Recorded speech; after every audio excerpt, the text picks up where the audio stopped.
Good afternoon, ladies and gentlemen. Welcome to Finger Lakes Gaming and Racetrack. At this time, please rise for the playing of our national anthem.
Ready for the Monday opener. And there they go. Sight Unseen and Central Love picking up the pace with What's My Category from between runners. From the rail is Interstate striding into third. Sea Tiger content to be at the back of the pack. With the top spot, it is Central Love as expected with his inside post. Sight Unseen stalking from the outside. Interstate is third. What's My Category fourth inside of Sea Tiger, a little less than 3.5 lengths from first to last as the top two try to slow it down up front. Sight Unseen pokes his nose in front of Central Love. Interstate's only a length off from between runners. And What's My Category is 2 lengths from the front. No pace onto the 5-8. Sea Tiger is at the back of the pack. 25 seconds. Sight Unseen 3 wide. From the rail is Central Love. Interstate splits them about a length off. What's My Category 2.5 or 3 from the front, racing with Sea Tiger 2 by 1 by 2 up the Finger Lakes backstretch. 50 3/5. Got a 25 3 second quarter. Central Love and Sight Unseen. Sight Unseen's making his move outside of Central Love, who responds. Central Love and Sight Unseen. Interstate's been perfectly positioned throughout. He stays close to this pace, and there he is, 3 wide. At the back of the pack, both Sea Tiger and What's My Category. Sight Unseen. He's been getting the best trip. Sight Unseen outside of Central Love. Interstate's right there. Sight Unseen, Central Love, Interstate to the outside. What's My Category's only 2 lengths off the lead. Sea Tiger's at the back, final furlong to travel. Sight Unseen, Central Love's all heart. Interstate is third. What's My Category's fourth. Good battle in the Monday opener. Sight Unseen and Central Love. Sight Unseen. Sight Unseen gets the victory. I assume that's the Distorted Humor Syndicate. All right, our Monday opener is in the books, officially a 5-2-0-1-4. That exactly pick 3. And there they go. 5 destinations quickly away with Aerodromos. Baybanks also amongst the leaders. So too is Zuka Race with his inside post. Gossiping Pando's in the 5th position, guided to the extreme outside. Volker Rules, a late runner, is the last of 6. Zuka Race up to the front. Aerodromos applies pressure from his outside. Baybank sits a nice trip, stalking 3 deep. It's more than a length to 5 destinations, 4 wide, and Gossiping Pando stuck out there in no man's land heading into the turn. Break of nearly 5 or 6 to Volker Rules. Zuka Race with the lead. Aerodromos continues to apply pressure, poking his nose in front. And Baybank sits on top of the action, 3 wide with momentum. Here comes Baybank striding up to Aerodromos. They both glide on by Zuko Race. Baybank, the one to beat at the top of the lane. Aerodromos trying to fight from second, but Baybank has more momentum. Baybank at the 3/16. Aerodromos is digging in. He's not done yet. Baybank's the leader at the 8th pole. Aerodromos fighting fiercely. 5 destinations is third. Now Baybank asserts his authority, strengthens his stride, and he's headed to the winner's circle. Baybank in front. Aerodromos ran well in defeat. 5 destinations leveled off late. He's third. 4th place to Volker Rules. Scratch 1 Uno, part of the entry. 3 Allure of Money, £1 over the weight. Our third race will start our Monday pick six, $1 minimum wager. Ready for the pick six. And there they go. Allure of Money quickly away. Royal Suspect doesn't really want to engage him out of the starting 8. Majestic Frontier is third. Assured Success has the 4th position. Then Brother Jeremiah, Our Man Mike, a deep late closer, is the early and distant trailer. So it is the New York Derby champion Allure of Money making the pace pretty easily from Majestic Frontier and Royal Suspect, who did not want to show pace from his inside post. Shared Success has the 4th position, and he's a little less than 2.5 off the lead. About 2.5 lengths to Brother Jeremiah, 5 lengths from the favorite, and it's a long ways back to Our Man Mike. Michael S. Ferraro, first and last near the 5/8. 25 seconds, very sensible for Allure of Money, almost a length to Majestic Frontier. Royal Suspect third from the rail. Shared Success, little more than 2 lengths off the lead in the clear. Brother Jeremiah, a little less than 4 lengths from the front. Our Man Mike can see them all at the back of the pack. 50 3/5, pretty soft for Allure of Money. 3 parts of a length to Majestic Frontier.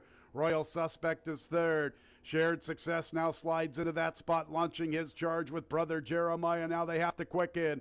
Allure of Money, Majestic Frontier. Shared Success under a vigorous drive, 3 wide. Brother Jeremiah stuck out there in La La Land. From the rail is Royal Suspect. Nothing yet from Our Man Mike. Allure of Money got a favorable flow. He's the one to beat at the top of the lane. Majestic Frontier can't stay with him under left-handed urging. Shared Success is trying to pick up his stride to the outside. Here comes Shared Success. Allure of Money digs in, tries to repel the bid from Shared Success. Royal Suspect trying to fight back from the inside. Here is the New York Derby champion, Allure of Money. Up next will be our race 4, our Monday co-featured event, the Aspirant Stakes, just under $100,000 up for grabs. Colts and Geldings, non-Lasix event, New York Aspirant Stakes.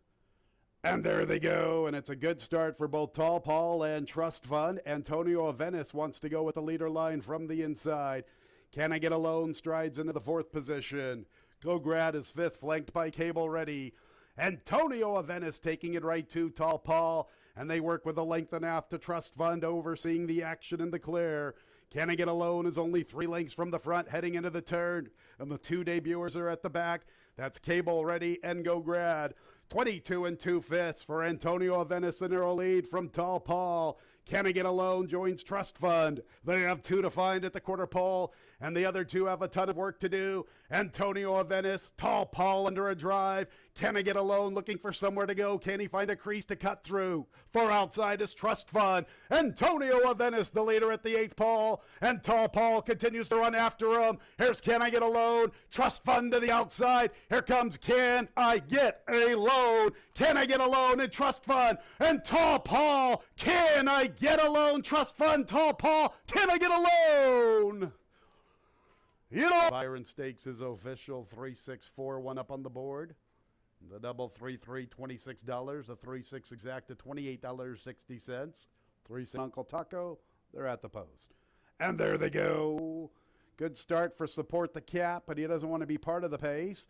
And many of them are picking it up, including the favorite Redemption Road, his stablemate Mike Coolhand Luke from his outside, Gold Digger's Palace, the other debuter from the inside. My strategy for using the 4th position, Uncle Taco's 5th, and Support the Cat, despite breaking on top, is content to be at the back marker. Redemption Road, the speed of the speed, and he builds up 2.5 lengths to the debuters. Gold Digger's Palace inside of My Cool Hand Luke. Uncle Taco tries to advance in the inside. Support the Cat going a little bit better at this point in the 2 path.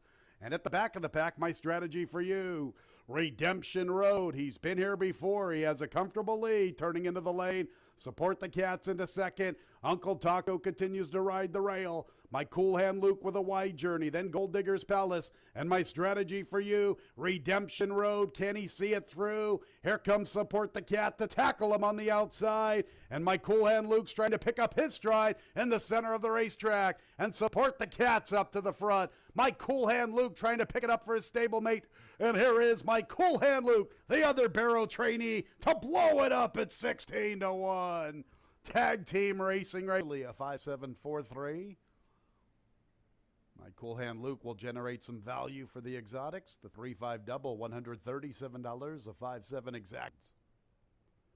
And there they go. CJ's Grand Slam with a flyer. He's on the lead. Kierkegaard shows a little bit of pace along with Golden Arm. Then we go to Mommy's Jewel, Devious Banker, and Trelad is trying to gear up from the far outside, making a move into third. And Golden Arm now picks up the pace inside of CJ's Grand Slam. And Trelad solidifies third heading into the turn. And he's in a beautiful spot about a length and a half off the lead. Kierkegaard can't stay with this group through the early stages. He'll have to win from off the pace, little less than 6 to find. A length to Devious Banker. Mommy's Jewels at the back. CJ's Grand Slam very sharp, looking for 4 in a row. Golden Arm's been pushing him throughout. And Trelad's under a drive, trying to crash the party from the outside. CJ's Grand Slam comes away with the lead. Golden Arms back to second. Trelad is taking his sweet time. He lugs in just a bit at the 3/16. CJ's Grand Slam with the lead. Trelad fights with Golden Arm. CJ's Grand Slam hasn't put him away. Here's Trelad straightening up. Trelad, Golden Arm re-rallying. Trelad, Golden Arm. Trelad. Trelad is in front at the wire. From Golden Arm, then maybe Kierkegaard. And race 6 is official. The double 5, $794. The 7-3 exacta, $7.30. 7-3-1 trifecta, $6.05. And there they go. And the Lady Finger and Unicorn Cake comes away in last. And Solo Shot begins the best. Red Wine and Whiskey is showing pace with Exodes. Also there is Maggie's Palace. And from the inside, like a rolling stone, Unicorn Cake not that quickly away, works away from the inside. She is in the 3 path, and she is 3 lengths from Solo Shot, and it's almost 4 lengths back to the trailer. Moon Chariot, 7 lengths from first to last. A soft opening quarter, all in favor of Solo Shot. 23-1, and she kicks clear by 2 lengths to Red Wine and Whiskey. Unicorn Cake's launching her charge to the far outside, and like a rolling stone's being pushed on, trying to stay in contention. Manny Franco is sitting very chilly aboard Solo Shot. A favorable flow, and they have to run her down. Solo Shot handling this race pretty easily. The leader at the 8th pole from Red Wine and Whiskey. Unicorn Cake from the far outside, like a rolling stone along the rail. But it's all Solo Shot. Solo Shot delivers the shot heard round the world in the Lady Finger. Solo Shot gate to wire from Red Wine and Whiskey, Unicorn Cake, and Like a Rolling Stone for $6.90. 3-8 exacta, $55. 3-8-1 trifecta, $32.12. 3-8-1-2, 10-cent super. And there they go. Double Vision with a very brisk beginning, and he pops the starting gate from All Time Classic. Mr. Larry, Maddie's Express is showing speed from the inside. Here's Dr. Lloyd prominently positioned from the top shelf. Longtail's only 3 lengths off the lead, a length and a half to Nutsy. Blue City follows him. Double Shots at the back, but he is getting pace to run after. Double Vision and All Time Classic. They throw it down with one another, and Dr. Lloyd is chasing them from third. Maddie's Express 4th from the inside. Longtail takes over 5th. Mr. Larry's in the 6th spot, and he's losing a little bit of ground. Now a little less than 6 off the lead. Double Vision's hitting his best stride, and likewise for Double Shot. Nutsy and Double Shot are closing in from near the back markers. All Time Classic and Double Vision. Nutsy's going to get first run on Double Shot. Here comes Nutsy and Double Shot, both making big moves. Double Shot was last early. He's rolling to the outside of Nutsy, and look at these two pick it up together. Nutsy and Double Shot. Double Shot to the far outside. Nutsy quickens with them. All Time Classic third. Double Shot and Nutsy. Double Shot has momentum. Nutsy's running a big one. Double Shot and Nutsy. Double Shot in the nightcap from Nutsy. All Time Classic. And Maddie's Express finished 4th for the Superfecta.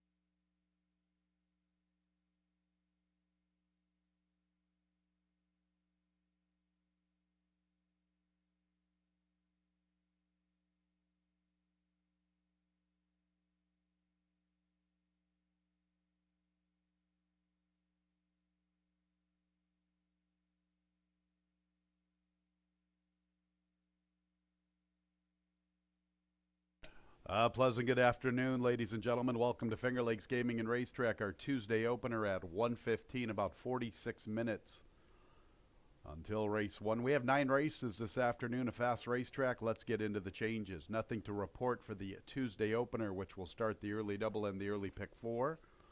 The opener is clear of change. Second race begins the early pick 3, scratch 6, Bustin Pietra. 6 Bustin Pietra out of race 2.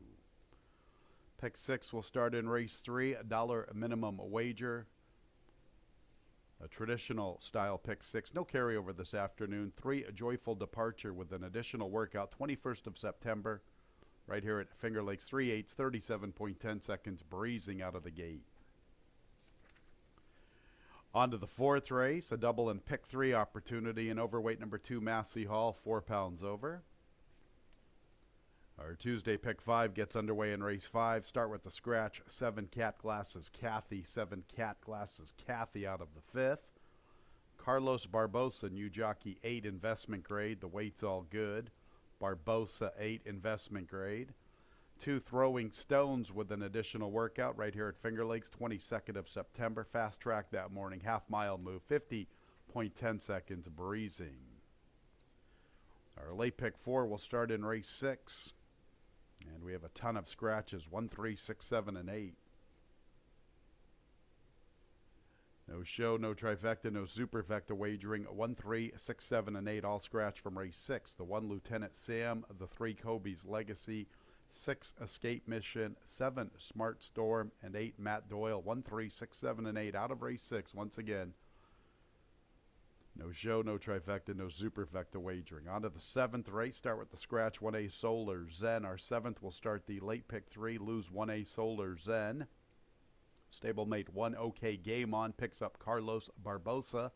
And the weight's all good at 115. Barbosa, 1 OK Game On.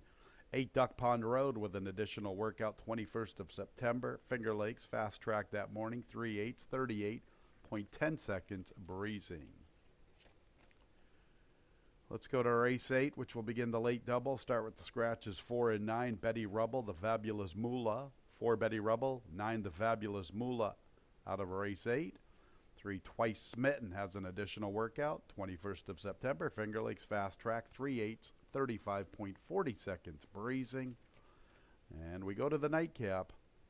Scratches 7 and 9, hardly working, and Anointed Spirit. 7 and 9, both scratched from our Tuesday nightcap. A 9-race card, fast racetrack, 115, all sorts of changes. Enjoy your afternoon of racing. Up next, Dave Mattias.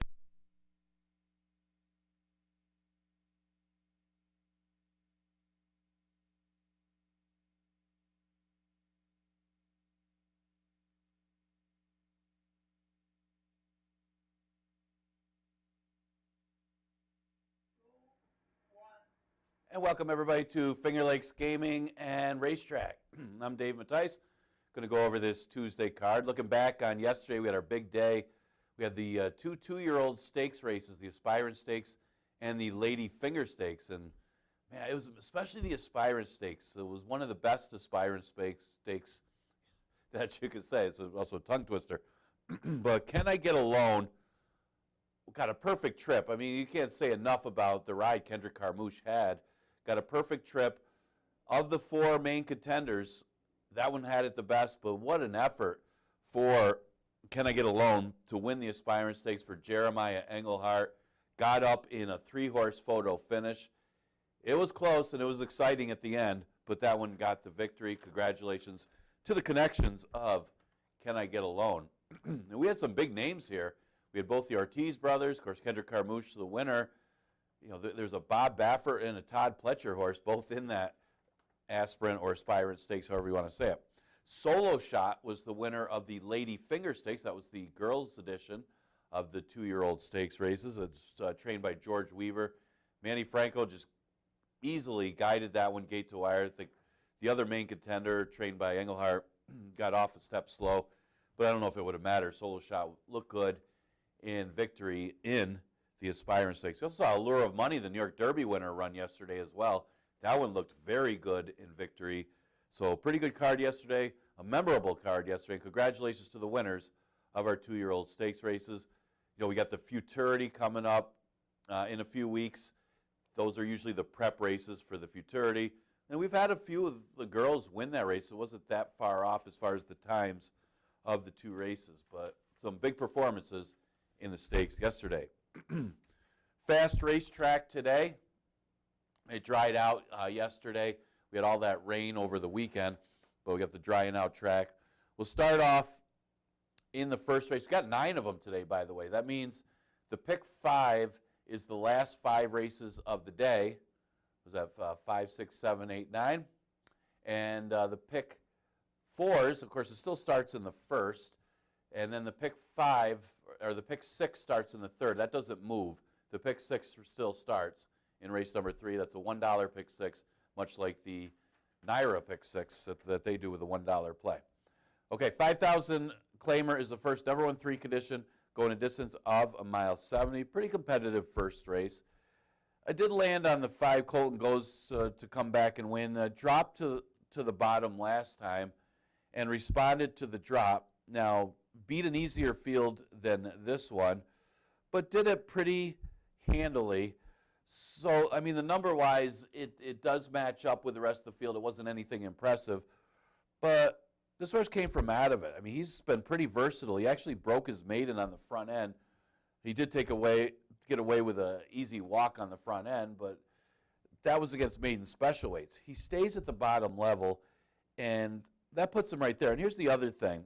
You see, he was a little bit slow at the start last time.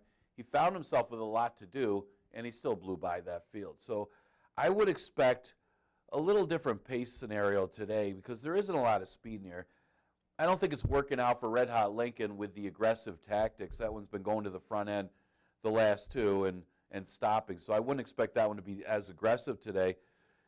So you got Mo Danson as a horse that's probably going to show some speed as well. That Colton Goes can be up a little bit closer. I would expect more of like a 49 half for this race. So with Colton Goes within a length or 2 with a good start, that might make all the difference that he could step up and win the next condition as well. So I'm taking Colton Goes to come right back off of the easy victory last time. I mentioned Mo Danson. He's winless at the distance, but like I said, the tactics and the pace flow of this race could work to his favor. Again, I don't expect Red Hot Lincoln to be as aggressive. It's just simply not working for that horse. His better races are when he sits just off the pace. The horse ran off a little bit a couple races ago and went pretty quick for the day and ended up stopping. Actually ran a pretty good race to hold on to be third. Last time lasted a while before finally stopping. I just don't think this horse wants to be on the front end. He's a horse that would like to sit just off of the pace. And I use Red Hot Lincoln in the top 3 thinking that maybe they do change a little bit with that horse. But Mo Danson also. Mo Danson's got some tactical speed. If you can forgive the last effort of Mo Danson, which you can. I mean, Perez does opt to go to Colton Goes, which no surprise there. Colton Goes does look like the horse to beat in here.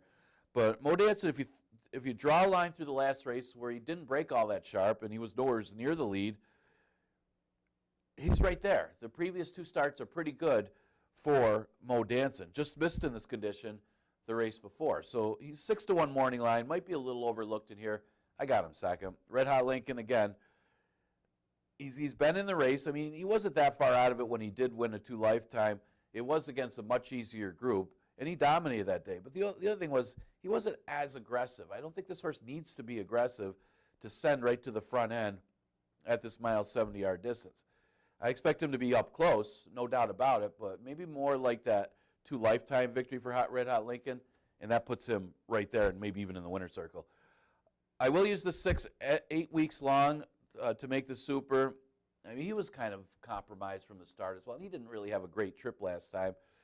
He seems to be more of an underneath type. He hasn't won at the distance, but his numbers are good enough to be right there. He ran at Tampa over the spring, came back here, and his second place finish was a good one with the Apprentice rider.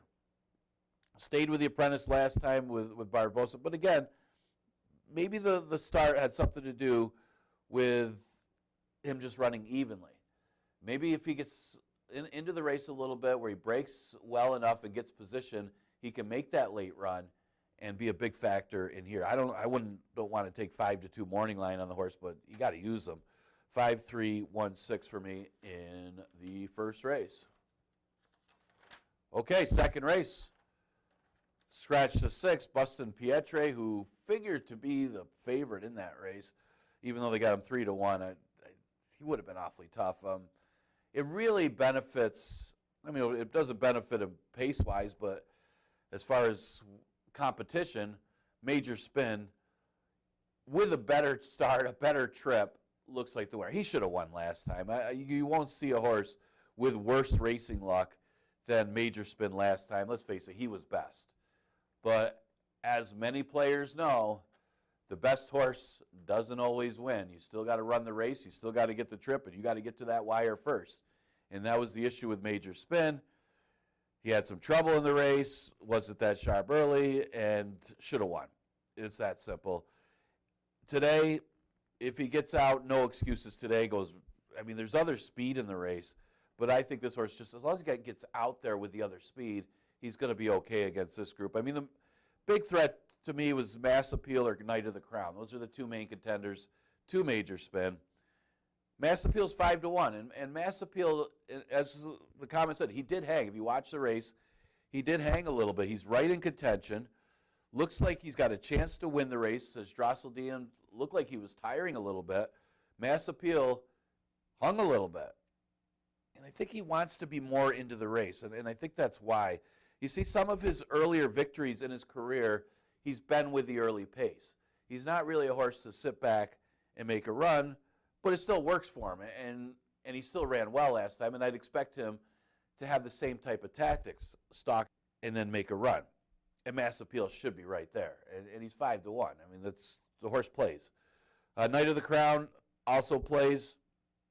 He just never really got into it. He chased a little bit last time after a good-looking victory against Easiers. It was a much tougher field that he faced last time than the race before. But he's a consistent horse.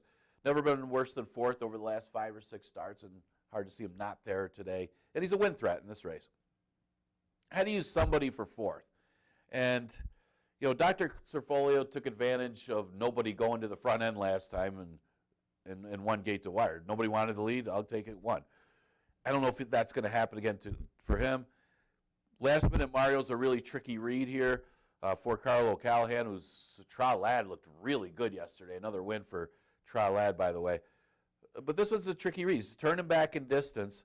His race earlier this year in May is good enough to beat these, but his last 2 starts aren't. So I didn't know what to do with that one. Maybe that was the other contender for third or fourth. But Tucka Buckway, at least one thing he sits back and makes a run. He goes first time Lasix for this race. It is a shorter 5.5, but I don't think it matters with Tucka Buckway whether it's 5.5 or 6. He's just got one run, and would expect him to make that run in here and maybe make it into the Super. 2-5, 3-7 in the second. Pretty easy to narrow some of these races down today, by the way. Third race, a $1 pick 6 and Exacta Tri Super Daily Double and pick 3. Fillies and Bears going 5.5 furlongs. Same with this race. I mean, Special Pal looks like the biggest win threat, and then you got Embraceable Gal and Ruby's Mission as the main contenders to that one.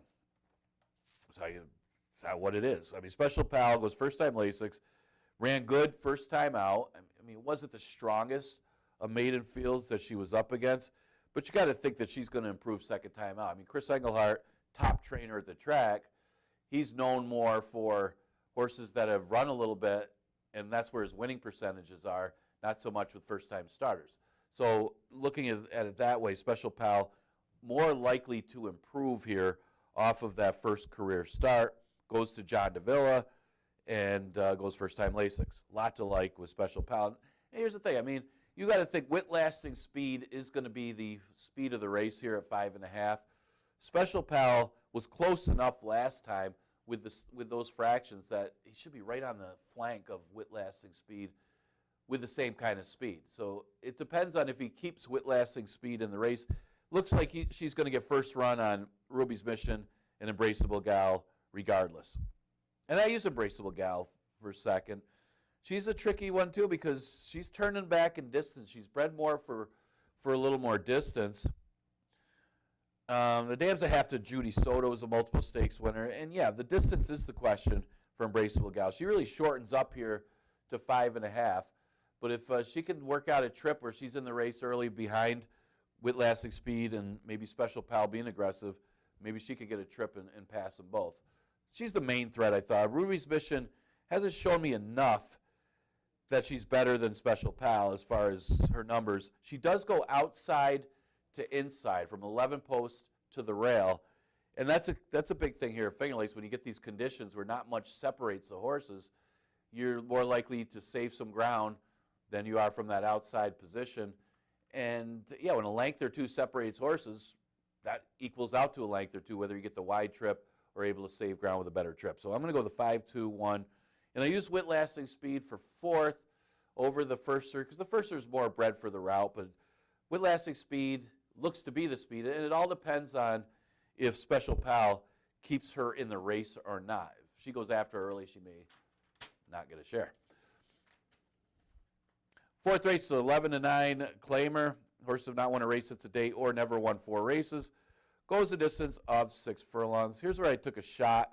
I say that because I took a horse that's just totally, completely at the mercy of the pace. And that's Trap the Dream. He's good enough to beat a lot of the horses here on the grounds. It's just his running style is his biggest issue because he doesn't have much for early speed. He's got to make up all that ground late. If they don't back up to him, forget it. So if this track, if you watch the first 3 races and nobody's closing, you know this top choice is probably no good. But handicapping for a fair racetrack, I think Trap the Dream has a chance finally to close and get a win. He really hasn't had that kind of opportunity over his last few races. He doesn't want to go long. That was one of his races. Last race, you know, they didn't back up enough, and Tummy the Torch was much the best anyway. Father Walsh got loose on the lead. You had Victorious Wave and Tralad. Where are you going there? And then Honor Among Men had a walk on the front end when he faced him. So what are you doing with Trap the Dream when you're not getting the right kind of pace setup for him to put in his late run? Maybe better chance today. I got him on top. He's 5-1 morning line. Noble Journey, he had a logical horse in here. Hit a lot of seconds and thirds in his career, but then put it together the last 2 starts. Back in July, he got a victory and then followed it up with a win against a pretty decent field last time, staying at the claiming condition. He stays at the claiming condition again, and he's the horse to beat. He's a logical horse off 2 straight victories. I just don't think his numbers are overwhelming enough to think that it's going to be an easy task for him as the favorite. This is one of those kind of favorites you want to bet against at 2-1. Devil or Angel, a definite top 3 threat. You know, the last race wasn't as good, but he did have an outside post, and yeah, it's tough to work out a trip from there. Hasn't run badly any of his previous starts. I don't think he fired that well, though, when he ran 4th behind Invaluable Will. It really had no excuse in that race after coming out of the box really sharp, winning a couple in a row. It does get a little tougher moving into the allowance conditions, so he does get a slight reprieve, dropping in class to the 11-9 today, so he definitely plays. And the trickiest read is clearly the one, Victory Built. If this horse runs back to some of his races earlier in his career, they're not going to catch him. He's the inside speed of the race, but I don't know what's going on with Victory Built. He's just, a couple of those races, he's just not getting out of the gate, and that's big. You don't get out of the gate, you're compromised, you're not going to win when you're a horse that's got front speed. Well, if he gets out today, being the inside speed, he could be very dangerous. He does have a lot more seconds than first. That's the only thing you say with Victory Built. But at 12-1, it'd be worth using on savers. Remember, the 4th race, we started pick 3. So pick 5, it's still confusing to me. I'm still getting used to it. The pick 5 starts in race number 5 with the 9-race card, but yet the pick 6 stays in the 3rd. I'm starting to get used to it. Scratch the 7, Cat Glasses Kathy. We have Carlos Barbosa on the 8, investment grade. Well, Throwing Stones, yeah, it was kind of disappointing last time, but I think a lot of it had to do with her being a little sluggish at the start. She didn't get her usual lead last time. She didn't get the lead at all. Investment grade actually beat her to the lead because she didn't break all that sharp, and then she was forced to sit second for a lot of the trip before finally taking over right before the stretch, and then she really never got a clear lead over anybody in that race. And that's not her running style. She doesn't pass horses. She's a horse that goes to the front end, catch her if you can. And she's inside of investment grade in this race. So I would think if she breaks well today, she's faster than investment grade. You didn't see it last time because she didn't break that well. But if she breaks sharp enough, she gets the lead, and they're going to have to catch her. Maybe they won't today. I'm going to give her another chance because I would really think the excuse is the fact that she didn't get the lead last time because of being a little slow at the start. I'll use Kateri Empire for second, dropping back down to 5,000. She just couldn't get by Funny Pursuit in the rate last time she was in for 5. Again, not the strongest of fields, but she's an honest horse at the bottom level. You got to think she's going to be tough for 5,000. She didn't really belong against starters last time, not anymore anyway. She was that good earlier last year, but not anymore. She's back to 5,000. She's definitely a player and a threat in this race. The 3-horse Let's Maga, 8-1 morning line, ran third last time against the 5,000s. She's in good position to sit right behind Throwing Stones, so you would think that she's going to get a good trip. The speed outside of her, you got Comfortable Cat and Investment Grade. I think they're chasing, and Let's Maga can kind of sit a little more up close from that inside position. You got to figure Throwing Stones going to the lead. She's inside of Comfortable Cat, Investment Grade, so she's going to be able to get to the inside because Graphite Duchess is more of a deep closer. Just so many things you got to look at with the race, but 2, 6, 3, 1 for me in the 5th. Don't want to bore you with it. 6th race, no try, no super, and no show. What are you talking about? It was a 9-horse field. No, we lost a bunch of them here. A couple of them re-entered for Wednesday. I think it was Wednesday.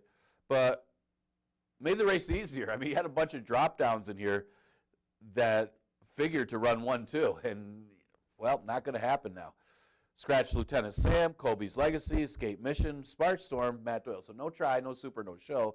Obviously, it's still part of the pick 5 and pick 6 with race number 6. So you could either single or go too deep. And probably Angelic Mission is going to chase down Iron Horizon. It reminds me of a race the other day. We had a short field, and it was the Real Sharp Fiery Heart against a horse trained by M. Anthony Ferraro that was absolutely low in speed. So it was just a question of, you knew Fiery Heart was going to be the better horse, the sharper horse.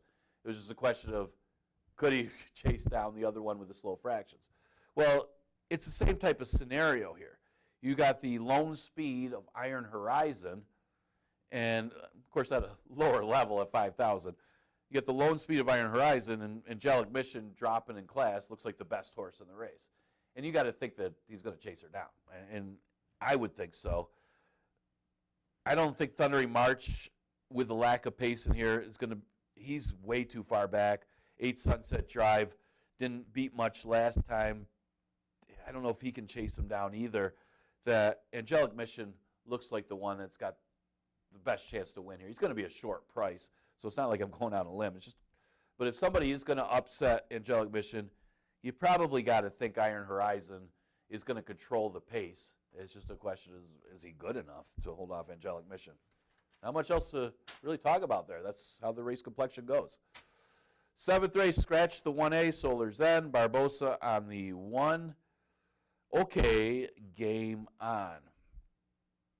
Yeah, you got some horses that, a couple drop downs. So I got the drop downs 1-2 in this race because they, numbers wise, they do look better than the rest of them. 1, 2, 3, I should say. You got Runabout, Laban and Mo, and Lucky Manny. All 3 horses dropping in class to 5,000. Lucky Manny coming out of the 1 State Bred, Runabout coming out of the starter, so both of them coming out with some big drops. Lobotomo coming out of a maiden or a regular claimer, 11-9 against Don't Poke the Cat. Of course, those are the same type of horses that they're all running against, but they're all getting some class relief. All 3 of them to 5,000. It's just which one is the best play with the kind of drop that they're making. Now, Runabout was running against much tougher, obviously.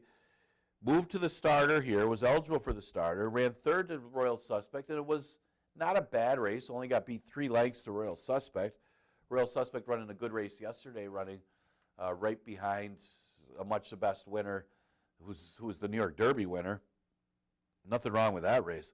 But the last race for Runabout, yeah, he was beaten pretty badly, but I don't think the tactics worked out for him either. You watch the early part of the race, and the jockey took this horse right back to last. Well, it ended up being second to last because another horse, I think Don't Poke the Cat, has that type of running style. Runabout, not so much. He's got to be a little bit closer than that. And he found himself making a big middle move, an early middle move, and then flattening out. That's a tough move to make here at Finger Lakes against Royal Suspect, who's not going to back up to you. I mean, Don't Poke the Cat make that one leg run, and he ended up running third. But that's his running style. This horse needs to be a little closer, a little more of a stalking type trip here. And I think at 5,000, the class relief enough should be tough. But again, it's a 5,000 claimer, but is it really? But you got a couple of horses that also fit if you ran against starters or 11 to 9. Talk about Lucky Manny. Lucky Manny was a dominant winner against the 11 to 9s in a lifetime condition, and then tried allowance type horses and ran into Amadeus Music, who just blew that field away, and then another runaway winner in Majestic Frontier blew the field away. Now, yes, did have an excuse last time, was blocked a little bit behind horses, was kind of on heels early. He still was getting a decent trip, but it looked like there was an opening, and he ended up altering course to the outside. I don't think it cost him anything, though, because he was a few lengths beaten for third. So I don't think he would have been any better than fourth. Maybe a little bit closer without the trouble. So he plays. And again, with this drop to 5,000, you got to consider him as well. Lobotomo, same thing. I mean, Lobotomo comes out of a race won by Don't Poke the Cat. And that's a good race. Don't Poke the Cat was much the best. Before that, it was Shared Success. He just really hasn't shown as much as the past for Lobotomo. You're not seeing that same kind of late kick that we used to see in the allowance races from the horse. So he does get some serious class relief dropping to 5,000. I say that, but there's a couple others getting the same kind of class relief. So the race does up, if they all run their race, the race comes up pretty tough. But the three drop downs, talking about Runabout, Lucky Manny, and Lobotomo, seem to have the edge on the rest of these bottom claimers. The one bottom claimer I threw in for fourth is Cinnamon BC coming off the victory. It was a good-looking score for Cinnamon BC. He got a nice trip under Ray, but it was only his second start of the year and first start over the track this year. So he does have actually some room to improve, but he catches a tough group. Use it for fourth. 3, 7, 2, 6. In a seventh race that ended up being a good $5,000 race with the drops. Okay, we scratched the 4, Betty Rubble, and the 9, the Fabulous Moolah, out of race number 8. And, well, Might of Gold actually surprised me how well this horse ran last time. She ran second to Take Charge Christie in front of Eros' Girl. I mean, those horses are some of the best fillies and mares on the track, not just for any kind of allowance condition. Those are some of the best fillies and mares on the track. I mean, arguably, Take Charge Christie is probably the second best filly or mare on the track behind Gone and Forgotten, who's entered in the stakes race on Monday. And Take Charge Christie, I don't believe, is a New York bred, so she doesn't get a chance to run against those horses. But, man, she's a really good one. I mean, it's not really her distance, Take Charge Christie, so she didn't put up the best number you'd expect her to. But the fact that Mind of Gold gave her a race and finished ahead of Eros' Girl, who won a stakes race going short, you got to think that was a huge effort. And to get 6-1 on a horse that ran that big last time, that's a nice price. The question is, can she repeat it? That's the big question, because that was such a big effort last time. But I got her on top. If you run second to Take Charge Christie ahead of Eros' Girl, and then you're running for 11-9 against these horses, I'm gonna pick you on top every time. Twice Smitten. This one also takes a drop. Maybe not as big an effort as Mind of Gold, but she's been facing tougher competition, and she's got races in the past that beats these. Logical horse. The 5-horse Sweet Invasion, another logical horse who's coming off a victory. Much tougher field today, but she's got the numbers to be competitive. And they'll throw in Sabrine from the inside. I mean, Flattery's Music was low in speed. You'll never see a horse stop as badly as Flattery's Music did right before the wire. It was like an Atlanta Falcons collapse. She looked like she was going to be an easy winner, and then just stopped. Our little Tiger, who had got blocked at and still won the race, And Sabrine also passed that one late. But yeah, the fact that she ran second, passing a horse that was low in speed. I mean, it was more of the other horse stopping than anything. But at least she's getting closer, showing some signs of life. She's in the right condition for how she's running right now. And you got to see her in the number from the rail position. 7-3-5-1 for me. In the 8th. Last race, scratch the 7, hardly working, and the 9, annoyed his spirit. That's My Business looked good in victory, breaking his maiden at the 11-9. Catches an easier $5,000 field. We'll see how Colton does earlier in the card. May decide whether you like this horse or not after that race. But, Lorenzen comes out of the same race. And then you look at the rest of the field, it seems like it's relatively weaker than the field that he comes out of last time. He just beat Lorenzen, who either Lorenzen or Remember Normandy seemed like the other main contenders. Remember Normandy put the blinkers that he put on, and it really made a difference as he turned out to be low in speed that day as well when he broke his maiden. Hasn't been able to follow it up, but hasn't had the greatest of pace scenarios either. And he comes out of a tough race. Jinsu Warrior came out of that race to win. He's always an honest horse in the condition. And Remember Normandy drops in class to 5,000. He's another player in here. But he did take a long time to break his maiden. Maybe he's just a better horse now with the blinkers. Lorenzen should be around his last 3 or 4 races in the top 3 against the same type. Got figured to be there again. I throw in the long shot for 4th, 2-color map. Yeah, he's had a lot of chances. So keep in mind, his only win was in a route at the distance, and that was actually his best lifetime dirt buyer, was that only victory that was in the route, because he's running primarily sprints now. I mean, he's a better horse.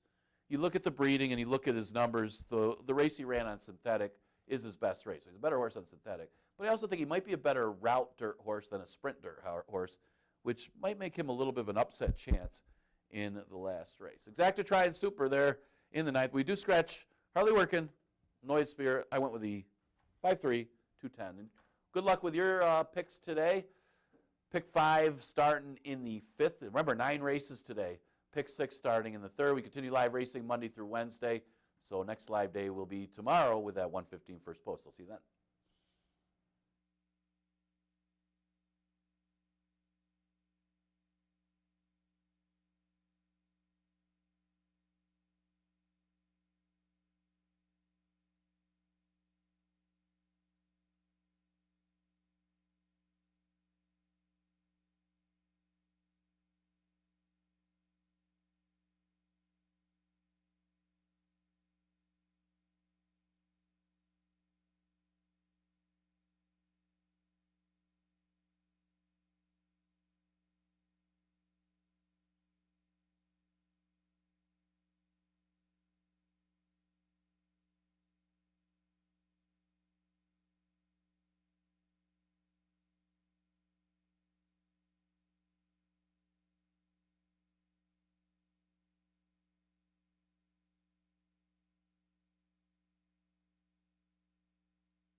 Coming onto the track for the opener, 3-year-olds and up, now winners of 3 races, $5,000 claimers, 1 mile and 70 yards. No changes here. They are number 1, Hot Rod Lincoln, Jackie Davis.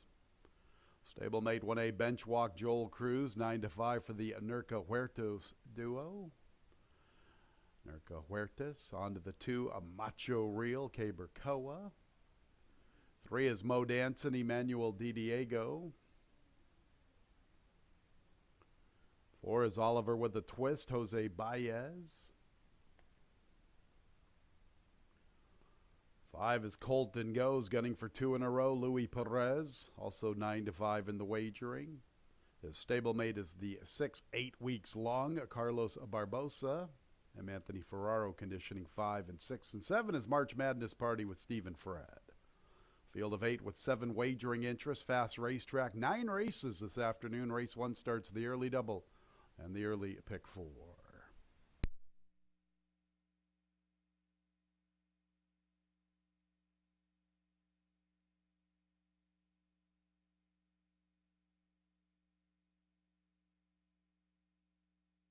Nine race card on this Tuesday program, a Fast Racetrack.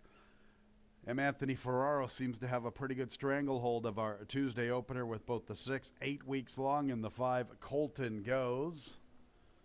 Ironically enough, I have 8 weeks long in our Tuesday opener, and I get 8 Sunset Drive a little bit later on in the card. Last time this happened, I had 8 Sunset Drive in the opener, and I called them 8 weeks long. So hopefully this opener I can get through it pretty convincingly here with 8 weeks long. And we'll save 8 Sunset Drive for a little bit later on the Tuesday card. 8 weeks long's been trying to crack through for this N3L for quite some time with not a lot of luck. Does have a good second once upon a time in early February or in the middle of February at Tampa, but that was over the lawn. A distant second as a beaten favorite in his Finger Lakes 23 debuter on the 12th of July, a distant second to Jacoba. Thought he had a little bit of trouble that race. He broke a little slowly, thought he had some of his momentum stalled through the turn, was looking forward to him getting back to the races. Unfortunately, he was entered but scratched, and he eventually resurfaced about 13 days ago, and he ran an even 5th. Just off the effort on the 12th of July, I figured I'm going to come back to him. A lot of times here at Finger Lakes, we see these horses that have been sticking around in these lifetime conditions, and eventually they break on through, and I'm hoping that is the case for number 6, 8 weeks long in our Tuesday opener. Now, his stablemate is the one that enters this one on a positive note. That's the 5, Colton Goes.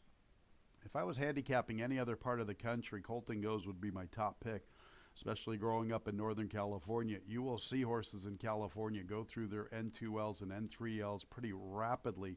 I've seen a trend over the years here at Finger Lakes where the horses that have been fighting this condition eventually break on through a little quicker than the one stepping up. Although with all that said, this season I've seen it work the way it works in other parts of the country where the sharp horse like Colton Goes gets out of the N2L, steps into the N3L, and goes right back to the winner's circle. A lot of conflicting info there. My apologies. What I'm getting at, 6 and 5 are my top 2. 3, Mo Danson fits the bill with my top horse. He has been trying this non-winners of 3 lifetime for quite some time. Ran very well 3 and 2 races ago. I don't know what happened on the 5th of September. I'm willing to just forget about that. He broke slow. He was very wide. Wasn't asked for much run.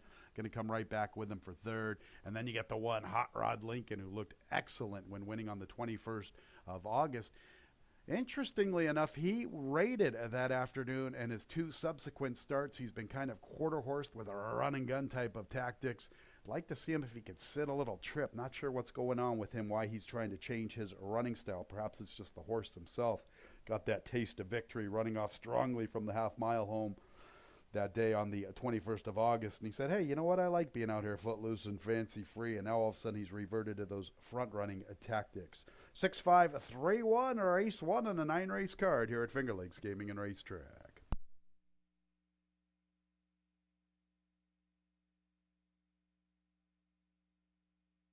Nearing the gate.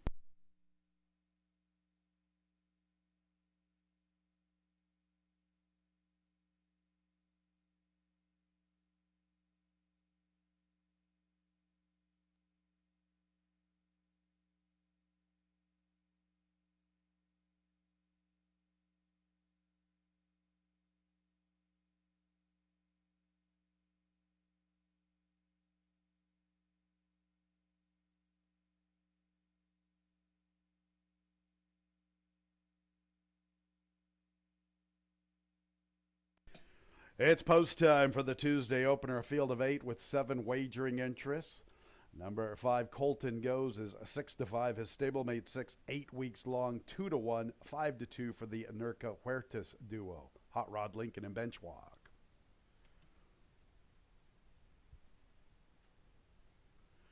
The horses have arrived at the starting gate, and here is Hot Rod Lincoln. He will go in first to post position 3. We were waiting for Macho Real to get close to the starting gate. He decided to backpedal to about the 3/16.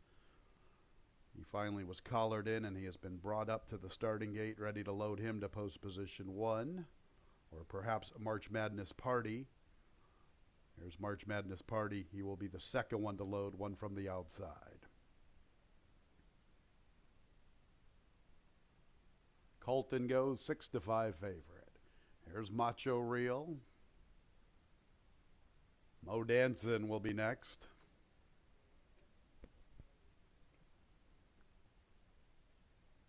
Oliver with a Twist. The stablemates, Colton Goes and 8 weeks long, M. Anthony Ferraro with a powerful hidden entry here. Not coupled in the wagering, but they are very prominent on the board. There's 8 weeks long and one more to load, Benchwalk to the outside. Field of 8, 7 wagering interests, ready for the Tuesday opener. A little bit of movement from Mo Danson.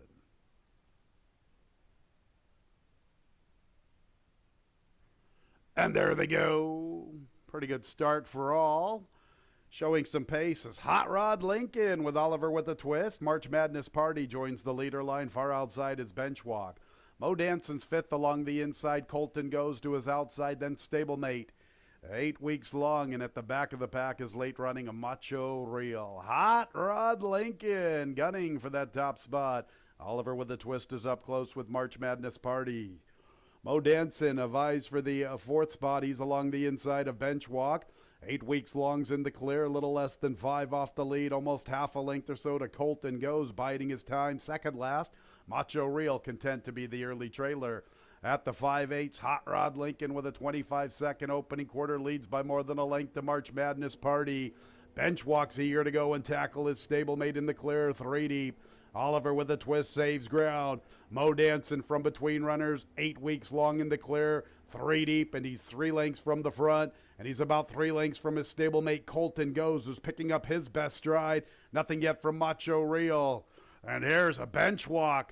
Benchwalk tells Hot Rod Lincoln, don't worry, buddy. I got your back. I'll pick it up midway through the turn. Mo Danson and 8 weeks longer closing in together, and Colton Goes is striding into the 4th spot. Benchwalk, Mo Danson, 8 weeks long, Colton Goes. These are the top 4 at the top of the lane, and it's Benchwalk with the lead. He comes under left-handed urging. Did he move too soon? He still looks good at the 8th pole. 8 weeks long, Colton Goes, Mo Danson pursue Benchwalk. Cruise, he was very ambitious, an eager move, and it's Benchwalk, and Benchwalk is in cruise control and deep stretch, and he wins from 8 weeks long. Colton Goes, and Mo Danson checked in 4th.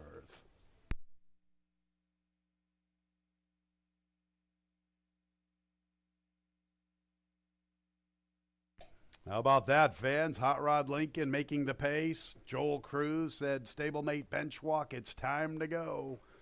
And Benchwalk with that big sustained run this afternoon, 145 and 32 100ths the final time. 6, 8 weeks long, and stablemate 5 Colton Goes are in that photo for 2nd and 3rd. Mo Danson was right there with them. Make sure to hold all tickets.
6, 8 weeks long. It checks in second. Third place, 5, Colton Goes. Fourth place, 3, Mo Danson.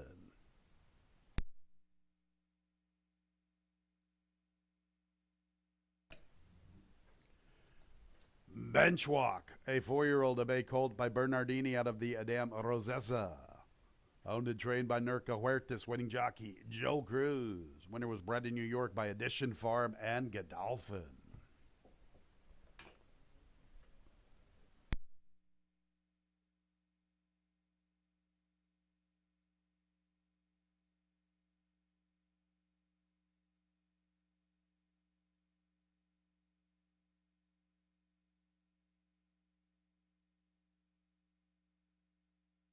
Race 1 is official. 1A653, a top 4 finishers. That 1-6 exacta $27, 165 trifecta $10.70, 1653, 10-cent super $5.90. Second race will begin the early pick 3, scratch number 6, Bustin' Pietra. Second race is in 20 minutes at 1:45.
We had a claim from the opener. Third place finisher, 5 Colton Goes, moves to the barn of Julie Smith, owner trainer.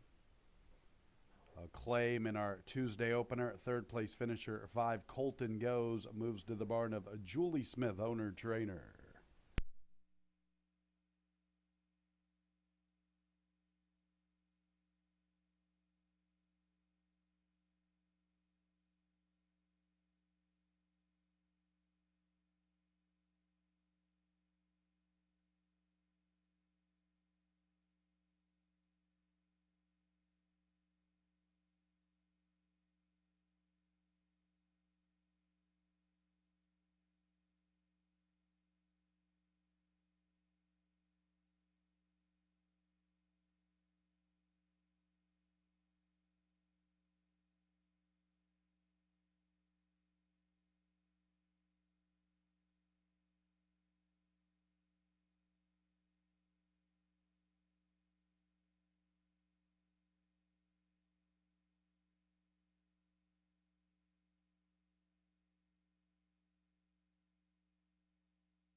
Hey, horse in the paddock for race number 2, and it was the stablemate Benchwalk who was able to get the trip in there and break through with the victory. Red Hot Lincoln going to the front end. That horse just does not want to be on the front. Benchwalk, though, was able to rate off of the stablemate and take over at the right time. Colton Goes way too far back off of that pace, was unable to have any impact, and Benchwalk draws away for the victory. So if you bet Red Hot Lincoln, well, you still get Benchwalk. You get 2 for the price of 1. That one gets the victory. Joel Cruz for Nurka Huertas to start off the pick 4. Exacta Tri Super Daily Double pick 3 starts in the second. And you got a short price favorite on the board. No surprise is the 2 Major Spin, especially with the scratch of Bustin Pietre, who figured to take a lot of money in there, but that one's out.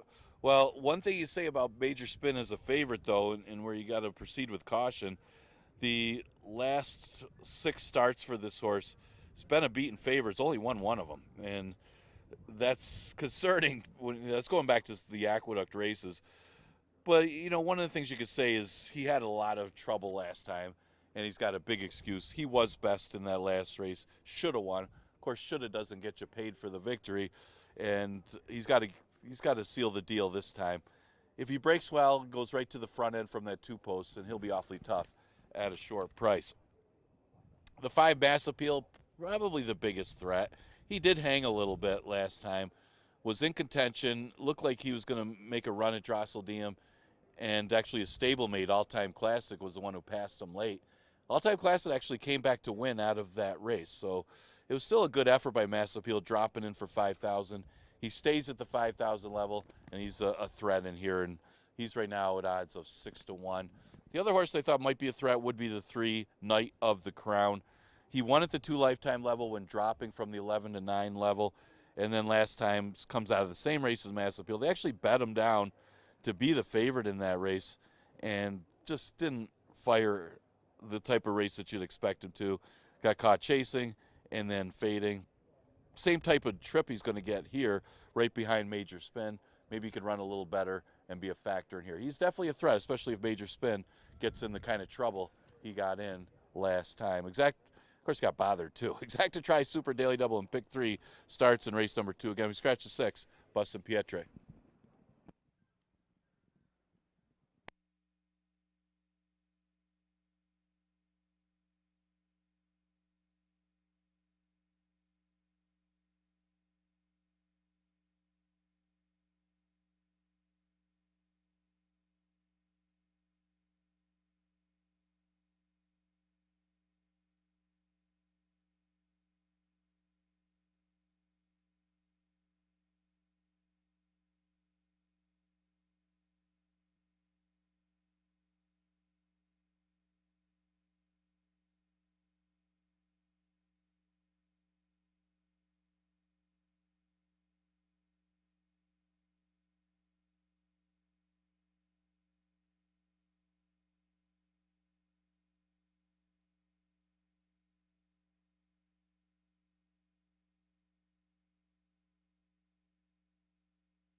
On the track for the second race, 5.5 furlongs, 3-year-olds and up, non-winners of a race since January 1st, or non-winners of 4 races, $5,000 claimer, scratch 6, Bustin Pietra.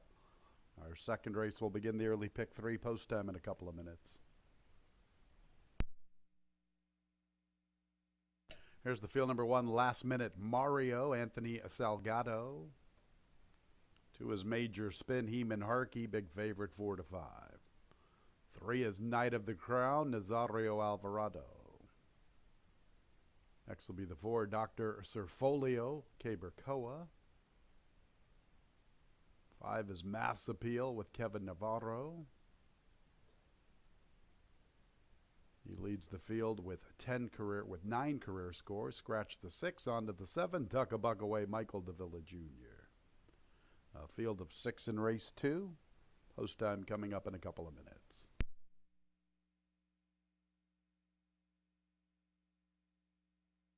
Was looking forward to the showdown between a major spin and Bustin Pietra. Bustin Pietra blew that up for us, staying in the barn. Major spin with a big advantage. Clearly the horse to beat. His last 3 have been solid. Missing to a Devil or Angel, who we get to see later on, who looks like one of the players in his particular race. Major spin exited that affair and defeated Misawa. I thought Misawa looked good chasing Major Spin that afternoon. Misawa came back, stepped up in class, didn't run much. Last time ran a big race, missing by half a length to All Time Classic. Had some issues, slammed at the start, 4 deep at the 3/8. Now with an inside post, he definitely is the horse to beat. A short number at even money. 5, Mass Appeal. He leads the field with victories. The 7-year-old gelding has made a lot of money, just shy of $170,000. 9 wins from 64 starts, 20 seconds and thirds combined.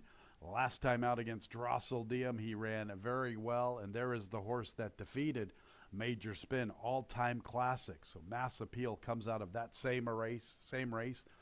All-Time Classic, his stablemate, was able to defeat Major Spin, although Major Spin had trouble. Mass Appeal looks pretty intriguing. He's 3-1. He's one of the contenders. And then 3, Knight of the Crown looked good, winning the non-winners of 3 lifetime on the 8th of August when he dropped in for 5. Didn't run much last time, but he was a beaten favorite. Beaten favorite angles worked well over the years here at Finger Lakes. His race 2 back definitely puts him in the hunt. 2-5-3, race 2, starting our early pick 3.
The horses are approaching the starting gate.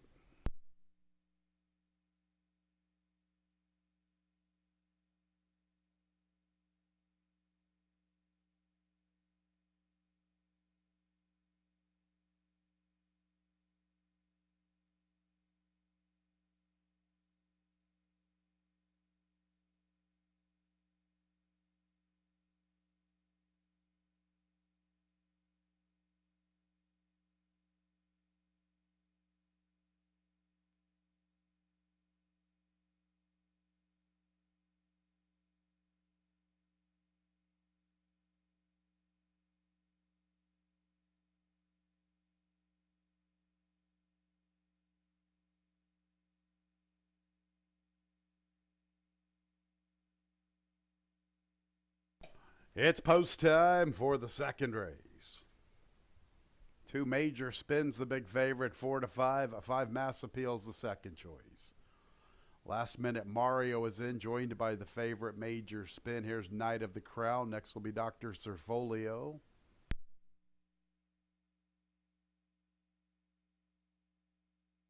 And a couple to load, Mass Appeal and Tuck a Buck Away. Ready for the early pick 3. And there they go, stumbling a start for a major spin, but he's right there with them. In fact, they're all across the racetrack. Last minute Mario, major spin. Also there, Knight of the Crown. Dr. Serfolio's pushing 4 wide. Mass Appeal's pressing 5 deep. Tuck a Buck Away decides to ease off the pace battle. A late runner, content to be the last of 6. Major spin and last minute Mario vie for the top spot. Knight of the Crown with a nice tracking trip in the clear. 3 deep, cutting into the top 2. Here he is making his move. Knight of the Crown, 3 wide with momentum to tackle both major spin and last minute Mario. It's a break of nearly 5 lengths to Tuck a Buck Away, who's gathering momentum from the 4th spot, and he's closing in. Knight of the Crown, major spin. They get away from last minute Mario. Tuck a Buck Away continues to progress from the outside. Knight of the Crown, major spin, shaken up with left-handed urging. Knight of the Crown, a narrow lead. Tuck a Buck Away gets within a length and a half past the 8th pole. Knight of the Crown, 7 to 1 on the board. Kicking clear. Knight of the Crown. Give him 2 out of 3. 2 out of 3 for Knight of the Crown. Tuck a Buck Away was second, then major spin. And checking in 4th was Dr. Serfolio.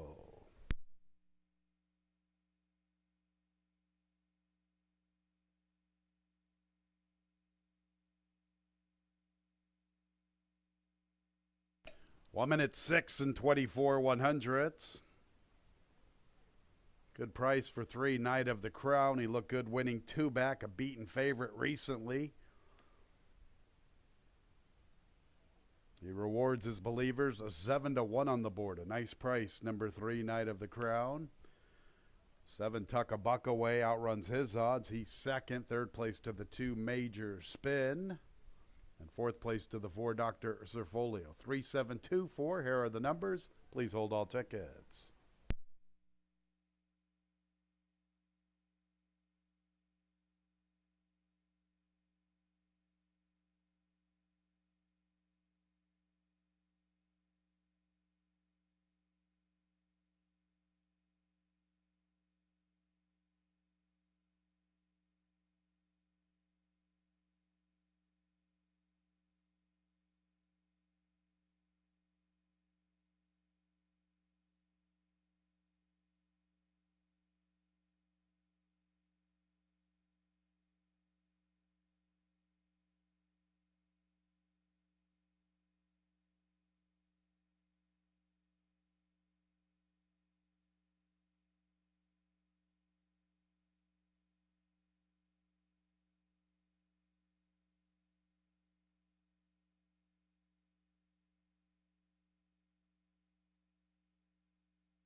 Two out of 3 for Knight of the Crown, a 4-year-old Abe gelding by Ocean Knight out of the Dam Nanos Crown.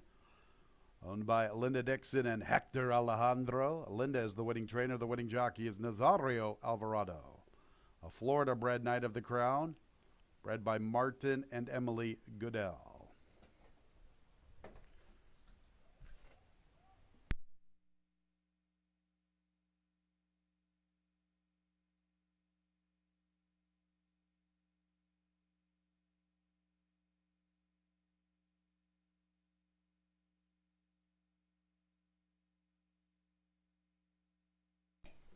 Race 2 is official. 3724, top 4 finishers. The early double 1-3, $38.60.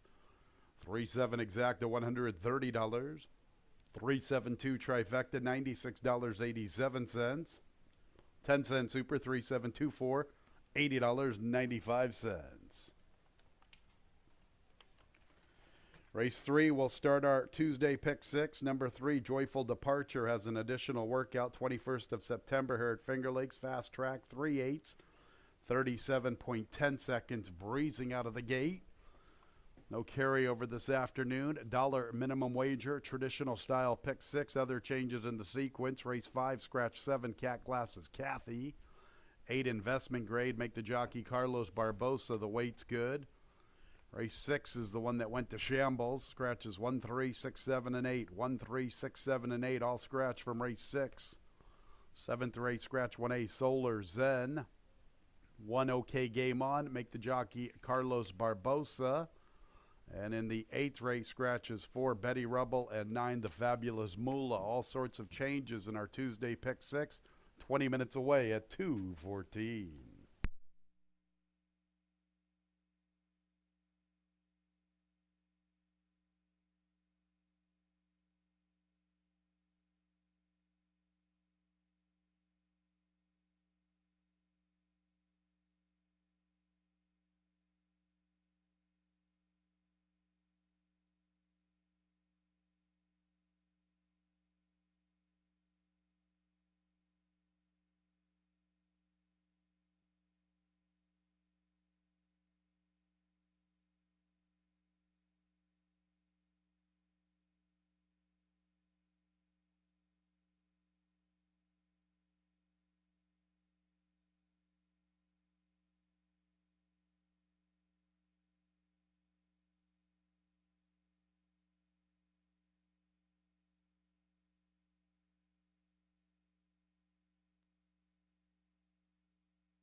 There was a claim from race 2, the third place finisher, the beaten favorite. 2 major spin moves to the barn of Christopher Fung, owner trainer.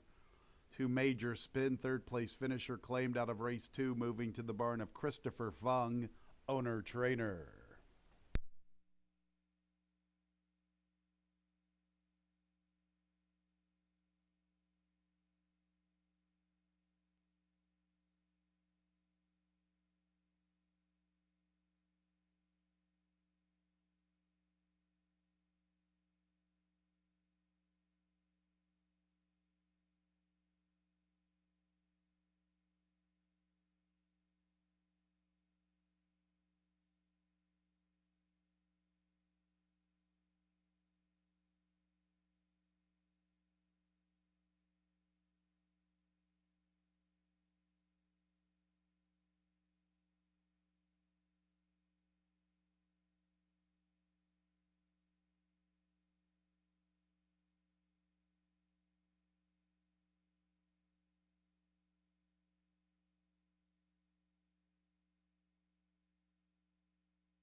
All right, in the paddock 4, race number 3, Knight of the Crown.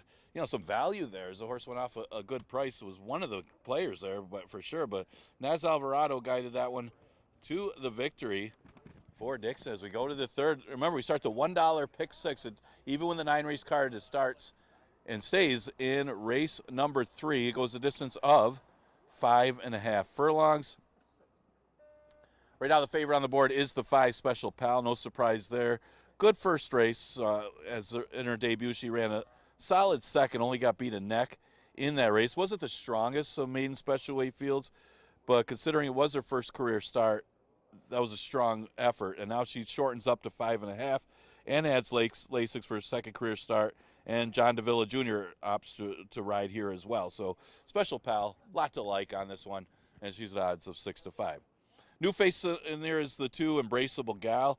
She'll be making her 4th career start and first local start. She's been double-digit odds in her 3 starts at Saratoga, but she's been facing tougher competition in those races, and she's getting closer. She ran 3rd in her last start for 30,000 against maiden claimer, so she's dropping each time. And moving against our special weights should actually be a little bit easier than the competition that she's been up against. She's out of a dam that's a half to Judy Soto, who's a multiple stakes winner. I guess the big question mark more than anything is the distance for Embraceable Gal. She's bred to go a little longer, and she hasn't gone this short in her 3 starts. She actually started off her career going 7 furlongs, but off the numbers, she should be very formidable against this group. The 1 horse is Ruby's Mission. She hasn't really run a bad race. She's been no worse than 4th in any of her career starts, even going back as a 2-year-old. She ran 3rd her last start. Again, maybe a little bit softer of a field, but she had an outside 11 post, not the easiest place to win from. Don't have a lot of 11-horse fields here, and she draws inside. She goes outside to inside, which alone should put her a little bit closer. And she only lost a few lengths in that 11-horse field last time, so logically she could save some ground in here and be a big threat. So 3rd race starts the $1 pick 6. Exacta Tri Super Daily Double and Pick 3 also available in this maiden event.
Coming onto the track for race 3.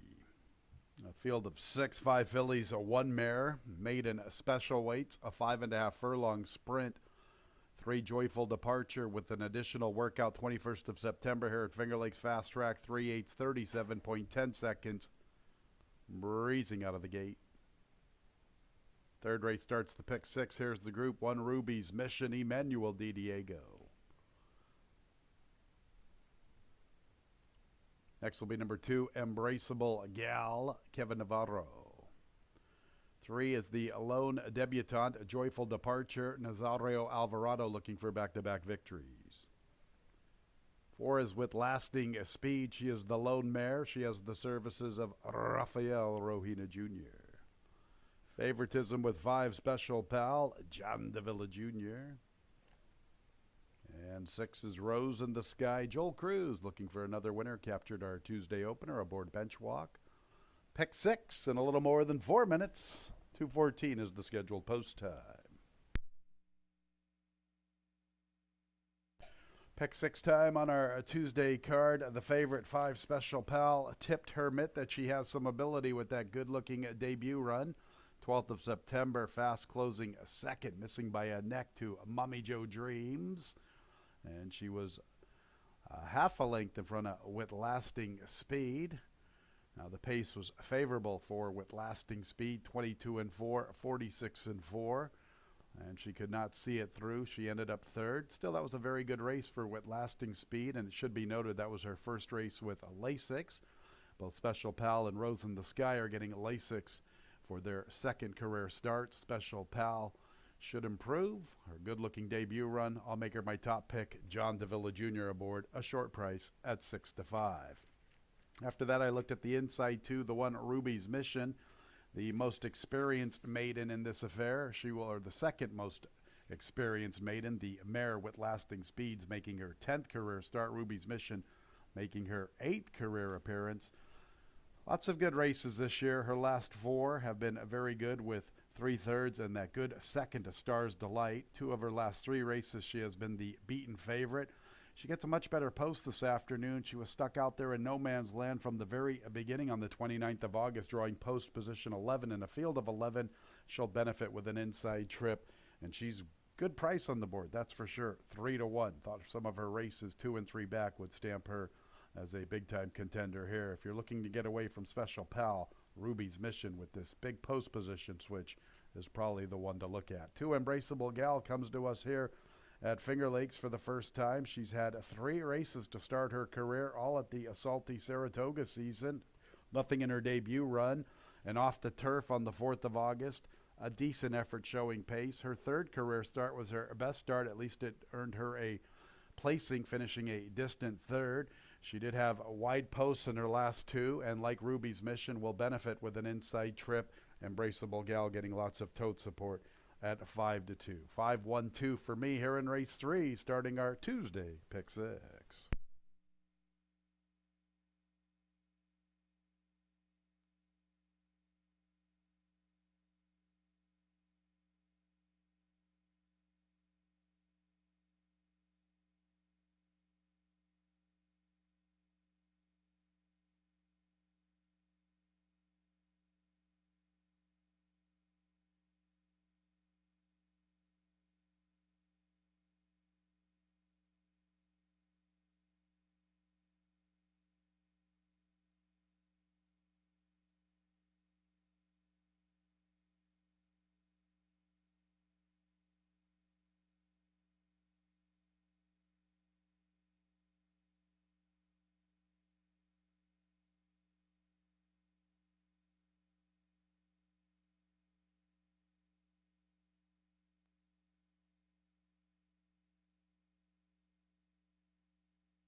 A little less than 1 minute until today's third race.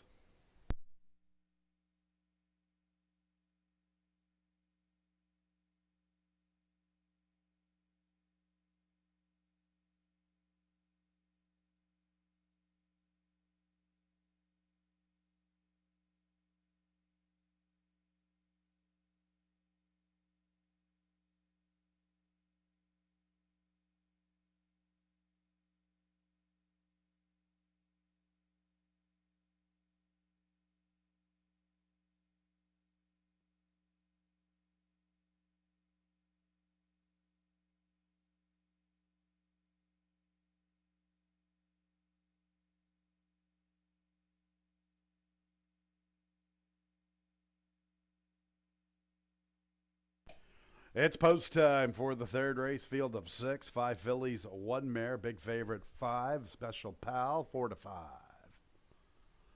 2 Embraceable Gal 3 to 1 Ruby's Mission 4 to 1 Ruby's the first one in. Here is Embraceable Gal. Joyful Departure, the lone debutante, will be the third one into the gate. She's one of the big long shots at 14 to 1.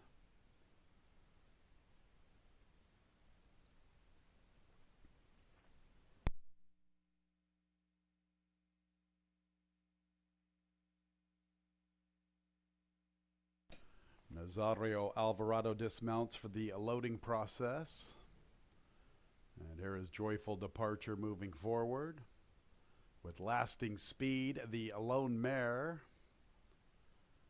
Only a half a length behind Special Pal when they recently hooked up. There is the favorite Special Pal. First time Lasix for her. And the outside filly, Rose in the Sky. Ready for the Tuesday pick 6. And there they go. Out for the lead with Lasting Speed. A Special Pal's up close. Here's a Ruby's Mission striding into third from the rail. Rose in the Sky comes away in fourth from the far outside. Embraceable Gal and Joyful Departure share the back spot. The lone mare with Lasting Speed is the speed. She leads by better than 2 lengths to Special Pal outside of Ruby's Mission. 3 lengths to Rose in the Sky, more than 5 off the lead heading into the turn. A good 2.5 or so to Embraceable Gal and Joyful Departure. With Lasting Speed, with that 22 4/5 opening quarter, she has the lead. But here comes Special Pal. Special Pal gets within a length and a half at the quarter pole. Ruby's Mission is third, then Rose in the Sky. Embraceable Gal not really doing much running to this point. At the back there is Joyful Departure. With Lasting Speed, keeps her lead. Special Pal has a furlong to try and come and get her. John Davila Jr. is trying to shake her up with that left-handed urging. And here comes Special Pal. Special Pal looks like she has the momentum outside of With Lasting Speed. Here's Special Pal. With Lasting Speed, ran just as good as last time. And she finished about a half a length behind Special Pal. I'm going to Ruby's Mission. Embraceable Gal, a distant 4th.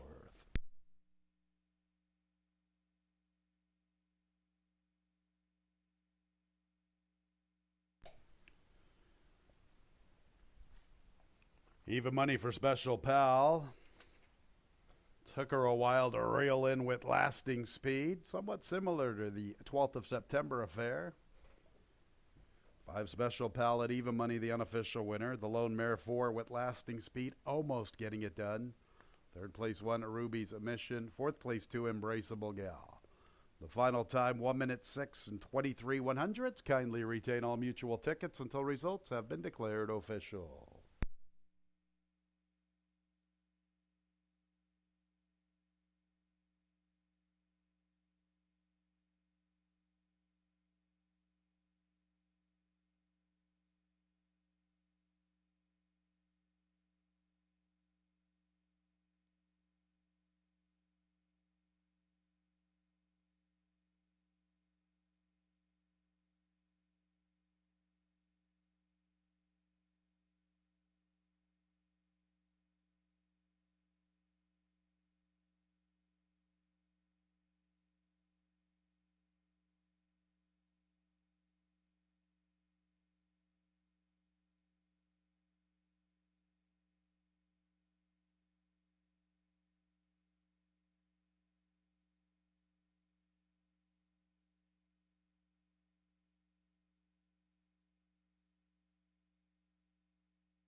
Second look gets Special Pal to the winner's circle, a 3-year-old chestnut filly by 40 Tails out of the Dam Waltz Me Matilda.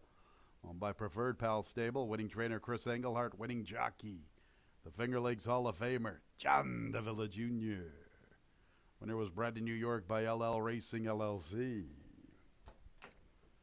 And race 3 is in the books, officially a 5-4-0-1-2, a double 3-5, $32. 5-4 exacta, $22.40. 5-4-1 trifecta, $12.87. 10-cent super, a 5-4-1-2, $3.70. Fourth race offers a double and a pick 3 with this 9-race card. Our Tuesday pick 5 will start in race 5. An overweight to report in the fourth race, number 2 Massey Hall, 4 pounds over. Post time in about 22 minutes at 2:44.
In the paddock for race number 4, and yeah, Special Pal.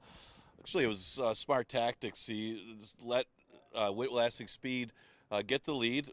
Didn't try to be too aggressive early, and knew that he was going to. John knew he was going to get her at any time. Was able to pass her at the end. Got the victory for trainer Chris Engelhart. $4 winner in the third. Had to accept a short price, but you start off your $1 pick 6. 11-9 claimer going 6 furlongs. The current favorite, no surprises on the outside. The 7 Noble Journeys won 2 in a row after finishing third to Coach BBB in that race where Coach BBB was ended up DQ'd. But this horse was a horse that was more of an underneath type, but seems to be putting it together lately with a couple victories against easier fields. A little tougher today for a Noble Journey, so she'll be tested, but she's going to get some play off the 2 straight victories. So he might be a little vulnerable at the short price, but he is going to be the favorite at odds of even money. I did take a shot on a deep closer, so I got to hope for a pace. Talk about Trap the Dream, and that's the thing with Trap the Dream. He is completely at the mercy of the early pace, and he's good enough to beat these horses. It's just a matter of can he get the racing luck where they could back up to him going 6 furlongs. He's got 2 wins in the past at the distance. Just he hasn't yet to hit the winner's circle yet this year, but he also has yet to have really an ideal pace scenario. Maybe a chance today, at least a top 3 threat with his late run. He'll be going late. It's just a matter of will they back up enough to him. That's the big question. The 3 Convertible Freeze getting some play, but he's off a layoff since October. Actually, he's only had 1 start since August.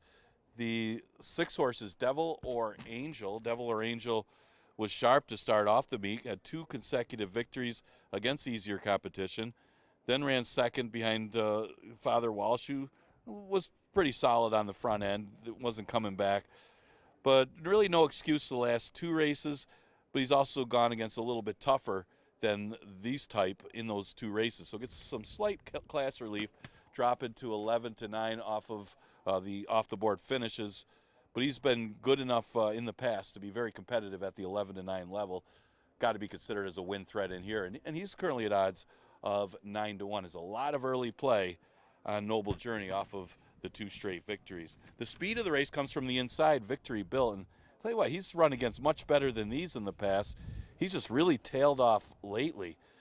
If you remember when he was here, he had that really bad start when he was heavy favorite the one day, and then the other day he got off slow as well and ended up chasing wide as little Matty Brown took advantage of that situation. Went to Saratoga, just never really was in the race, so not sure what went awry with Victory Built. But maybe back home and at a reduced level, 11-9, he could be dangerous if he gets the lead from that inside position. He's getting a little play at odds of 6-1. Exacta Tri Super Daily Double and Pick 3 starts in race number 4. You got about 7 minutes to post.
Race 4, 3-year-olds and up, non-winners of a race since March 28th or whatever that is, 26th. I've written over it with the pen. Non-winners of 4 races. Claimers 11-9. That is March 26th. That makes a lot of sense. 2 Massey Hall, 4 pounds over the weight. Here they are. 1 Victory Built, Emmanuel Di Diego. The 2 is Massey Hall, Stephen Fret, 4 pounds over.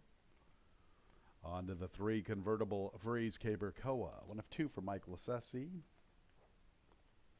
4 is Trap the Dream, Kevin Navarro. 5 is Bosch Jip, Jose Rojino. 1 of 2 for Chris Engelhardt. All right, here's the other Lassesi trainee, the 6 Devil or Angel, Louis Perez. And the other Chris Engelhardt trainee is the 7 Noble Journey, the big favorite, 4-5, John Davila Jr. John and Chris looking for back-to-back wins. Noble Journey's looking for 3 in a row. This is the field for the 4th. It begins a double and a pick 3. Post time in a little more than 4 minutes. 7 Noble Journey is the horse with the hot hand right now. He enters this fray very, very sharp, rattling off 2 consecutive victories. The cool thing about Noble Journey is he has a beautiful outside post, and he has a very versatile style. He can either get to the lead or sit right off of it. You know, if they blaze a trail early, go 22-1 like they did on the 12th of July, he will just sit a trip 2 or 3 lengths off and come with his big run. If they decide to not show any pace, Noble Journey then can dictate the terms like he did on the 4th of September, 23, 46-1.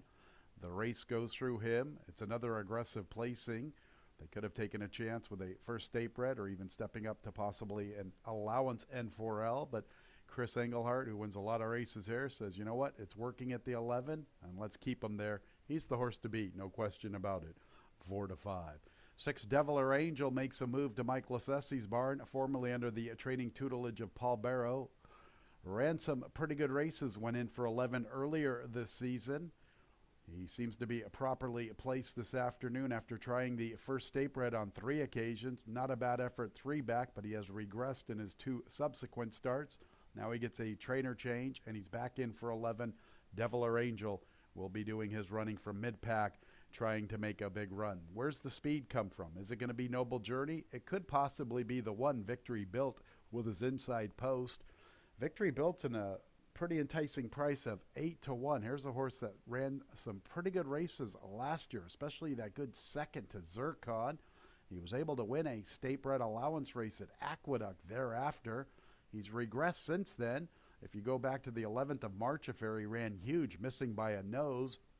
He was in for $25,000 that day, and the claim eventually was avoided. Since then, it has been tough sledding for Victory Built. Now he's in for 11, but boy, if he could get brave and get back to some of those races from 2022 where he shows that abundant amount of speed, maybe gets brave against this group, he's a very, very nice price at 8-1. The only knock, obviously, 2 knocks. He's in bad form, and he's never been a big win machine for 47 versus 15 seconds and 6/3. 7-6-1 in the 4th. The 7 Noble Journey looks like it's his race. He's the big favorite at 3-5.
About a minute until post time.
It's post time for the fourth race.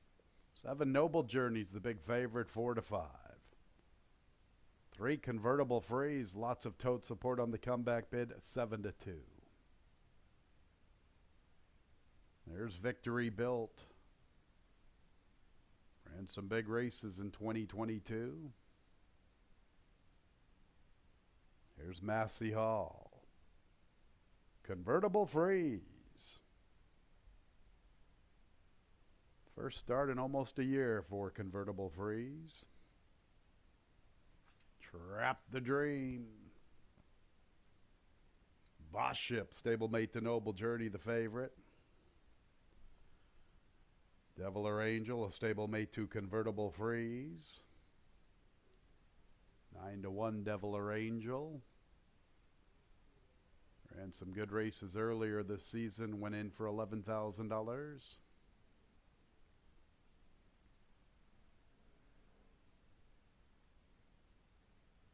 Now conditioned by Mike Lassesi. And here's the other Chris Engelhart trainee, the big favorite, Noble Journey to the outside. Ready for the race. And there they go. Victory Built is trying to show good speed from the inside, and he will pick up the pace. Also there, Boss Ship and Devil or Angel. Massey Hall's in a somewhat of a tight spot. Noble Journey, very versatile, gets to oversee the affair from the far outside. Convertible Freeze is second last, and Trap the Dream is the early trailer. He's a late runner, and there is pace on as 4 of them scrimmage. Victory Built, also there, Devil or Angel, Noble Journey from the far outside. Boss Ship's back to 4th. Massey Hall, a tight spot for him, been a troubled opening quarter. Convertible Freeze tries to pick up his pace with Trap the Dream. They are the last 2, 22 and 4/5. Here comes Noble Journey. Noble Journey up close to the soft pace, and he hooks Victory Built. And they build up better than 3.5 to Convertible Freeze. Devil or Angel, Massey Hall now gets to stretch his legs. Far outside is Trap the Dream. 3/16 from the line. Noble Journey and Victory Built. And plenty of pursuers, including Massey Hall, Convertible Freeze, Devil or Angel, and Trap the Dream to the far outside. Here's Noble Journey striking the front at the 16th, and he kicks for the wire. Trap the Dream, a late player to the outside. Noble Journey and Trap the Dream. Looked like Noble Journey, but it got tied on the line. Noble Journey or Trap the Dream. After them, Convertible Freeze, Massey Hall, and Victory Built.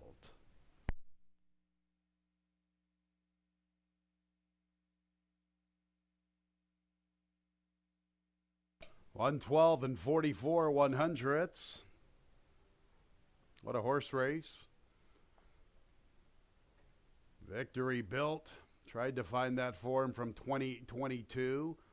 Noble Journey just with the perfect running style. Makes his own race each and every time.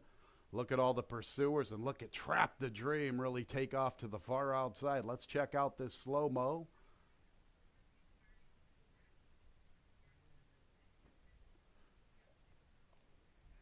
Got pretty tight on that line, fans. I have been notified the stewards will be reviewing the stretch run. They want to see the tight action involving 6 Devil or Angel. Once again, this one got very tight late. Photo for the victory. We will have a steward's inquiry into the stretch run, checking out the action involving 6 Devil or Angel. Got pretty tight for him in deep stretch. Make sure to hold all tickets.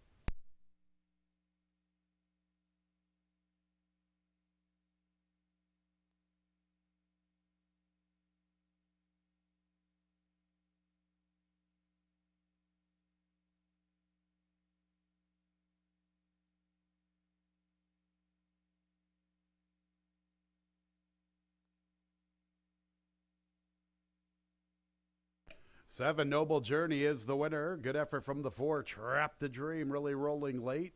Third place 3, Convertible Freeze. Fourth place 2, Massey Hall.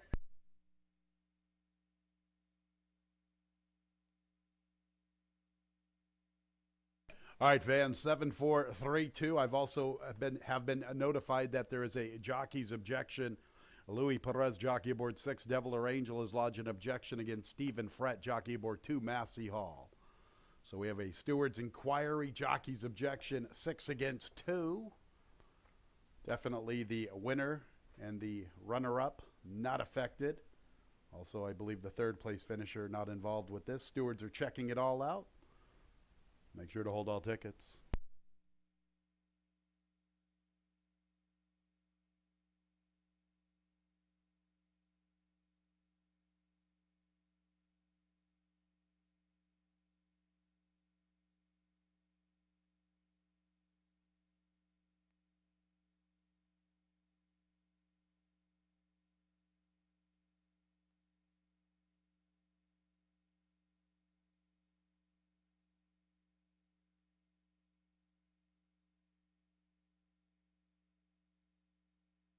Three in a row, Noble Journey.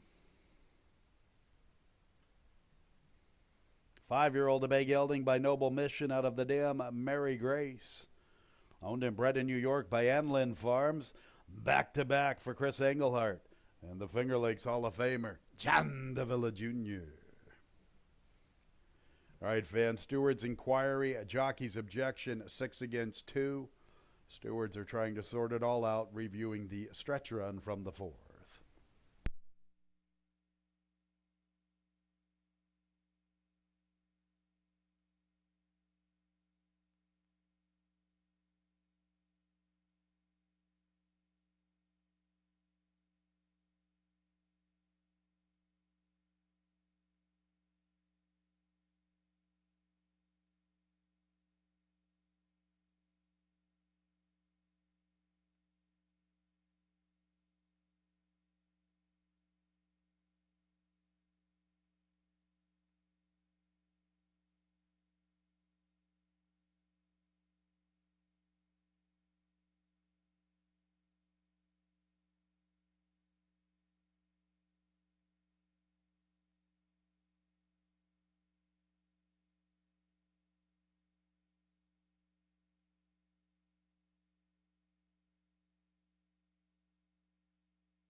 Ladies and gentlemen, after reviewing the stretch run, the stewards have ruled there will be no change to the order of finish. Stewards felt no placings were truly affected. Going to leave it as is, 7-4-3-2. Stewards felt the incident did not affect the placings. Race 4 stands as is 7-4-3-2.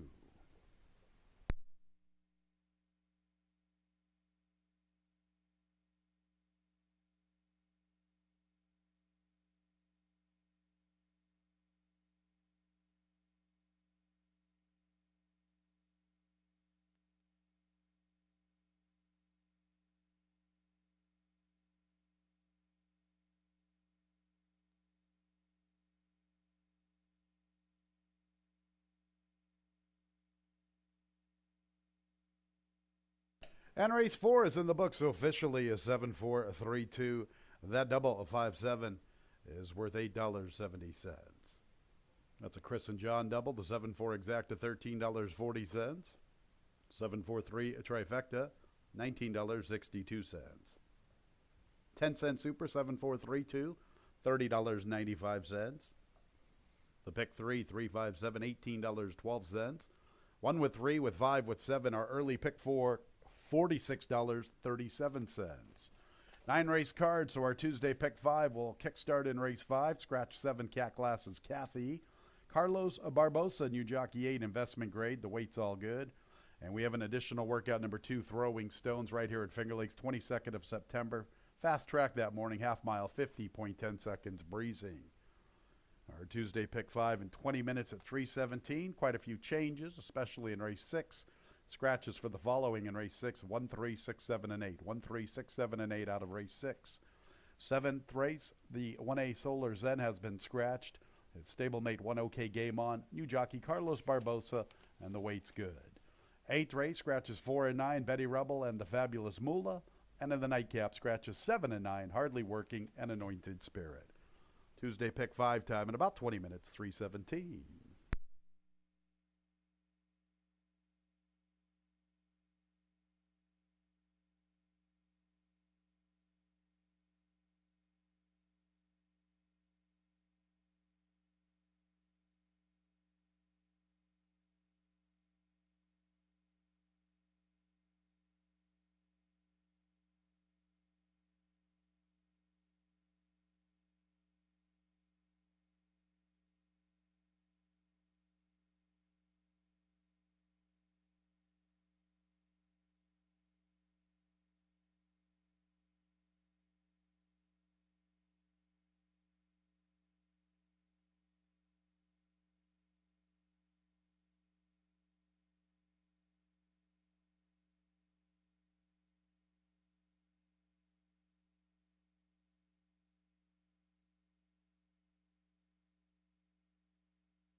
All right, getting ready for race number 5. And yeah, Trap the Dream. It's just his running style. He's better than those horses, but just misses by a nose, sometimes timing that move.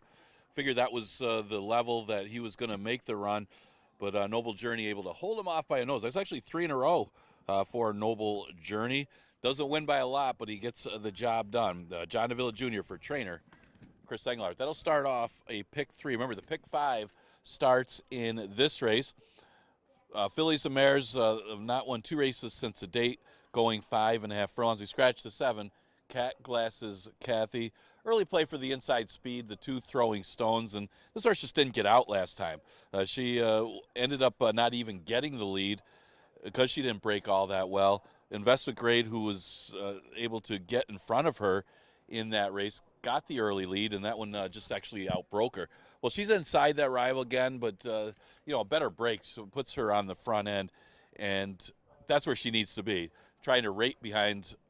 She was forced to rate behind Investment Grade when she put that one away, and she just never really did, and she never really got a clear lead in there, and she can't pass horses. She's just going to flatten out at the end, and she did. So if she gets a clear lead in here, she could be dangerous. She's got Comfortable Cat and Investment Grade outside of her, but she's quicker than those if she breaks. She's at odds of 6-5. The 6 horse is Kateri Empire. She's a logical horse, dropping back to 5,000. She lost a Funny Pursuit, kind of a weaker field that she ran in going 5.5, but she's capable on her best. And both times she ran for 5,000, she got second both of those races. Granted, a little bit weaker fields, but she's always right there. Well, they tried tougher last time, which is a positive sign, but drops back to 5. She's an obvious top 3 threat in race number 5. The 3 horse is Let's Maga, another one to consider in here. She shortens up to 5.5 after a good third place finish, chasing after Investment Grade and others. Yeah, she hasn't run quite as well this year, but she did have that one victory against the soft field back on August 1st, and she's got the tactical speed to sit close behind Throwing Stones and the other speed chasing of Comfortable Cat and Investment Grade that puts her in the mix. So she's definitely a threat, and they are getting on her a little bit at odds of 5-2. So that's some of the contenders for race number 5. We start the pick 5 with this race. Exacta Tri Super and Daily Double offered. Scratch the 7.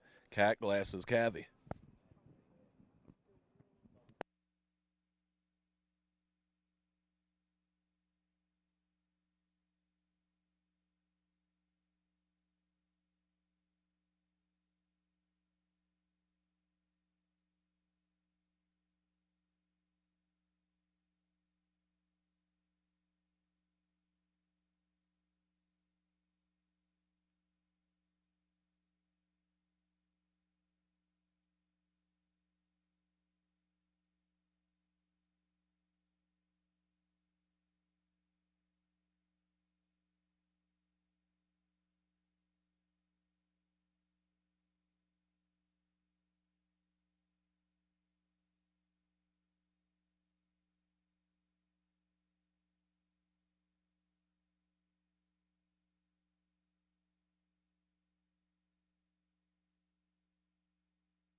7 mares, race 5, scratch 7, cat classes Kathy, 5.5 furlongs, $5,000 claimers, now winners of 2 races in the past year. 8 investment grade, jockey change to Carlos Barbosa, the weight's all good at 115. Here they are, 1 Graphite Duchess, Nazario Alvarado looking for another score. Big favorite is the 2 Throwing Stones with Jeremias Flores, Eva Money in the wagering. 3 Let's Maga, Kevin Navarro.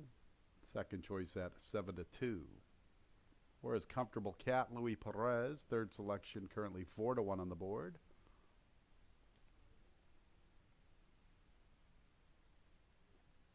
Five is Central Capital with Jackie Davis. 6 is Kateri Empire, Rafael Rohina Jr. Once again, scratch the 7, cat glasses Kathy. Carlos Barbosa picking up the Mount 8 investment grade. This is the first leg of our Tuesday Pick 5, post time in about 4 minutes.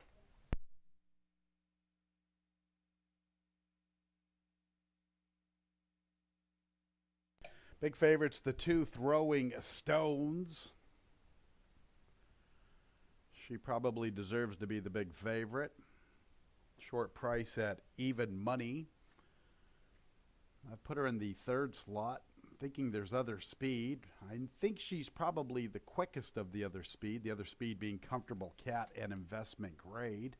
And she is the inside speed. She's a beaten favorite. This is her 3rd start of the season, so she's probably all ready to rock and roll this afternoon, talking about the 2 Throwing Stones, but I'll make her my 3rd pick, hoping that somebody can soften her up just a bit. And if so, maybe my top selection can spring a little bit of an upset. Number 6, Kateri Empire. Always been a big fan of this 8-year-old mare. She's done some good running here at Finger Lakes, earning a lot of money, winning a lot of races. She'll be coming from a little bit off the pace this afternoon. She doesn't have the speed that Throwing Stones has, but she can stay somewhat close, possibly a mid-pack stalking trip. I like her back in with the $5,000 group. Last time out overmatched against Fast Fran in that starter allowance. This is where she belongs in her later years in life as an 8-year-old mare. $5,000. She could probably give a good account of herself, and you're going to get a good price if she can come through. She's 9-2. She just needs investment grade to show good speed. Investment grade's quick. She can go 22 and change. Maybe she is quick enough to somewhat keep Throwing Stones honest. Likewise for Comfortable Cat, who once upon a time had that kind of zip. If so, 6 Kateri Empire could get a nice trip at a nice price. 3 Let's Maga. That's the other reason why I'm on her for the 2nd spot, because I figured let's try to find somebody who's going to be stalking once again. With the same theory, 2, 4, and 8 all battling. 3 and 6 are the stalkers. Let's Maga in for this $5,000 level. She was making up ground last time. Didn't get the kind of flow she should get this afternoon. I could see her really giving a good account of herself in deep stretch. I'll make her my 2nd pick. 2 Throwing Stones, probably the inside speed. We'll see if she can get there. She's going to have to deal with Comfortable Cat and investment grade. It's a short price with some question marks. Who knows? Maybe she just kicks clear immediately out of the gate and they're all racing for 2nd. Probably the way it develops, but with the prices of 3 and 6, wanted to lean towards them.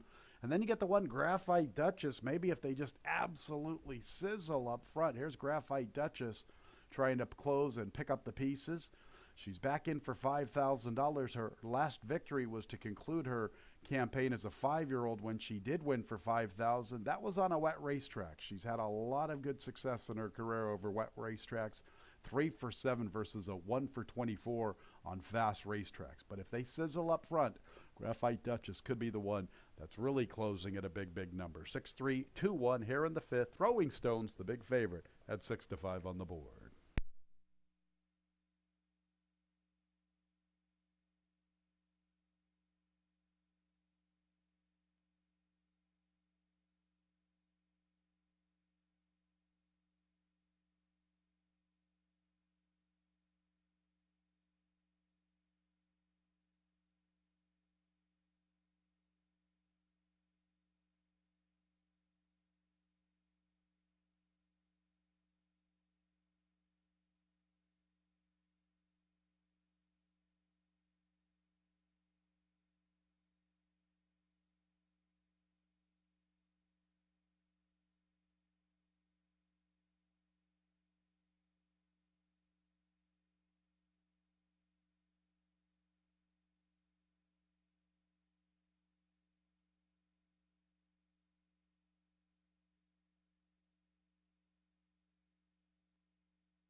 entering the gate.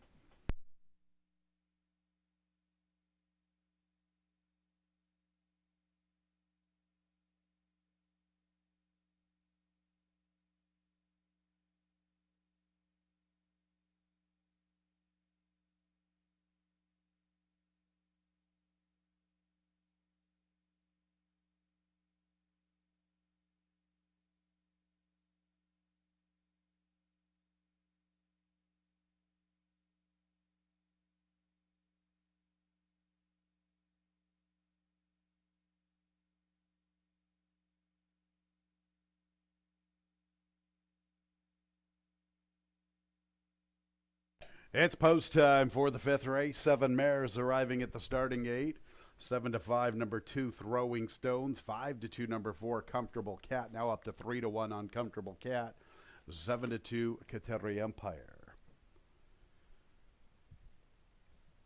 Inside 3 are in. Here comes Comfortable Cat, gunning for 2 in a row.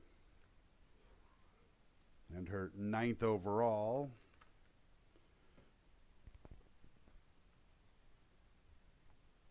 Comfortable Cat is in. Central Capital, Kateri Empire, and Investment Grade, the last 3 to the outside.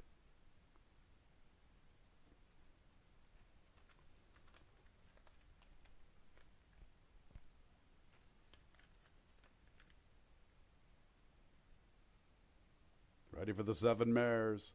And there they go, Investment Grade with a bunny hop at the start. Throwing Stones wins the start, and she has the lead. Here comes Investment Grade with a quick recovery. And Kateri Empire is also pushing from between gals. And Comfortable Cat's going to try to sit a trip from the 4th spot. And Kateri Empire, somewhat of a tight spot for her. She backs up into the 3rd position. So let's stick with these leading 3. It's Throwing Stones and Investment Grade. And Kateri Empire now secures a nice stalking trip with a little less than 2.5 to find at the 3/8. Maneuvered into the clear, and she's closing in gradually. Graphite Duchess vying for 4th with Comfortable Cat. They're 4 lengths from Throwing Stones at the quarter pole. Let's Maga second last, and she races inside of Central Capital. Here comes Kateri Empire making her move after Throwing Stones. Throwing Stones and Kateri Empire. Investment Grade is 3rd from the inside, then Comfortable Cat. Final furlong to travel. Kateri Empire puts her head in front. Kateri Empire from Throwing Stones. Good race for 3rd. Let's Maga and Central Capital. Kateri Empire 6-1 on the board, and she wins going away from Throwing Stones. Central Capital 3rd. Checking in 4th was Let's Maga.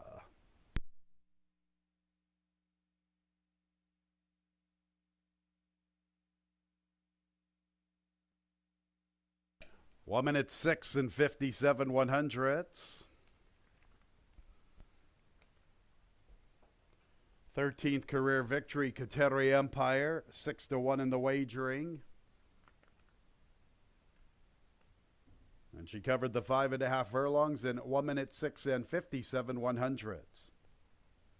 2 Throwing Stones checks in 2nd. How about the 5 Central Capital at a huge number up for 3rd? 4th place 3 Let's Maga. 6-2, a 5-3 unofficially in the 5th.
And race 5 is official, 6-2-5-3.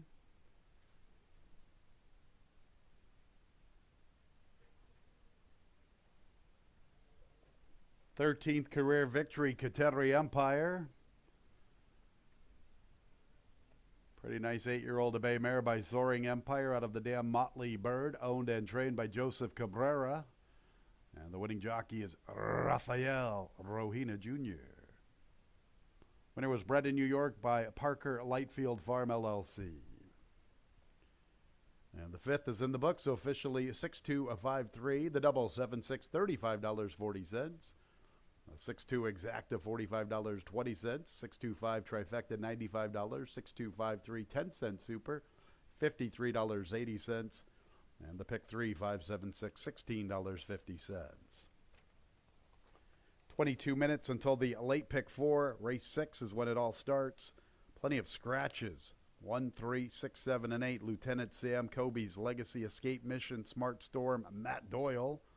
1, 3, 6, 7, and 8, all out of race 6, leaving us with a field of 4. No show, no trifecta, no superfecta wagering. Race 6 in about 21 minutes at 3:47.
All right, getting ready for race number 6. Big effort from Kateri Empire as throwing stones. No excuse for that one.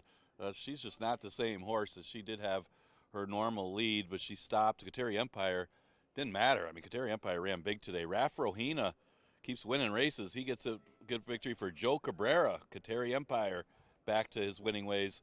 The figure would be those two, and that one paid $15. Good price on Kateri Empire.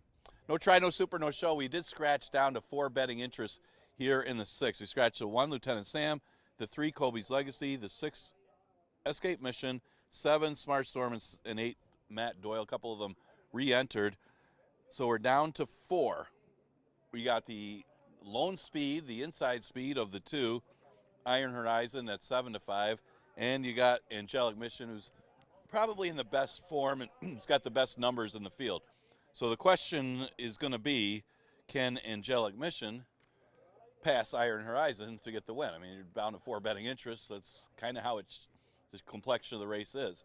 Now he's outside. He doesn't have a ton of early speed, but may be asked for a little more speed to stay close with Iron Horizon, who held on last time against a much easier, you say much easier, but there's only 4 horses here, but an easier $5,000 field at 5.5. Can he hold on against Angelic Mission?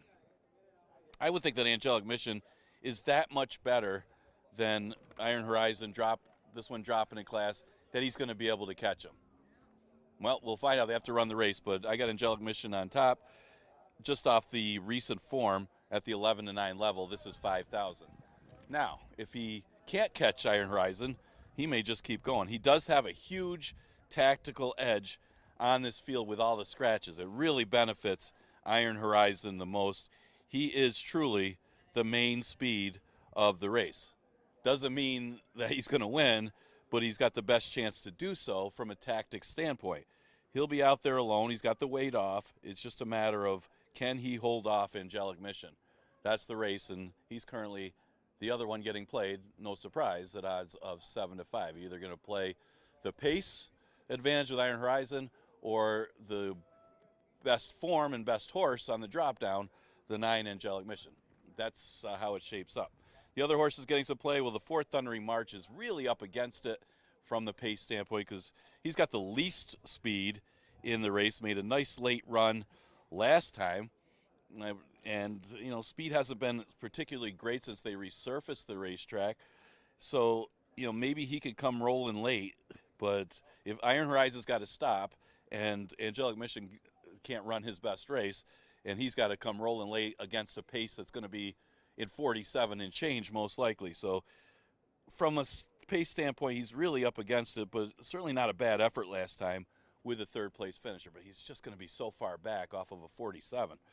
The 5-horse 8 Sunset Drive, the other one getting some play. He got his number put up to get the win, but he was best. He was going by that rival who bothered him in that race. So, you know, he was best. He just got the DQ to get put on the lead. And it was a big surprise. He was 25-1, had shown nothing before that race. So it was a good wake-up call for 8 Sunset Drive. He's the other one. He's a little bit of an outsider in this race, so he's going to be the longest shot on the board, with really the 2 horses getting most of the play is Angelic Mission, who should be the favorite in here, and the tactical edge of Iron Horizon. No try, no super, no show in this 6. We scratch the 1, 3, 6, 7, 8. Good luck.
On the track for race 6, 5.5 furlongs, 3-year-olds and up, now winners of 2 races. Let's meet the group, then I'll give you all the scratches and changes. 4 of them going to the post. 2 Iron Horizon, Carlos Barbosa. 4 is Thundering March, Louis Perez. 5 is 8 Sunset Drive, Stephen Frett, 1 pound over. And the big favorites, the 9 Angelic Mission, Caber Koa. Scratches 1, 3, 6, 7, and 8. 1, 3, 6, 7, and 8, all scratch from race 6. It starts our late pick 4 with those scratches. No show, no trifecta, no superfecta wagering. Post time in a little more than 4 minutes. Angelic Mission's race to win or lose on paper. He's had a few chances for this non-winners of 2 lifetime, never for $5,000, so he drops all the way to the bottom, and he only has to deal with 3 foes after all the scratches. He gets the nice outside post. Caber Koa, Michael S. Ferraro, Solid Human Connections, Angelic Mission, the one to beat here in race 6. 2 Iron Horizon, maybe he's the one to key on. Maybe he is the speed of the race. He appears to be the inside speed. Question is, will 8 Sunset Drive have enough early lick to stay close? The half-mile split suggests Iron Horizon can easily scamper clear from that rival. Iron Horizon, perhaps the best chance if you're trying to spring the upset on Angelic Mission. Thundering March is a late runner. He does have the ability to close into soft paces. Maybe he stays close enough in only this field of 4. And then you get 8 Sunset Drive, no relation to 8 weeks long. 8 Sunset Drive got the victory via the DQ on the 13th of September, despite this announcer calling him the wrong name throughout the entire race. Once again, my apologies to the cooks. Let's see if I can get it right here with only 4. 8 Sunset Drive. Say it over and over before they go to post. Race 6, starting our late pick 4.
Less than 1 minute until the 6th.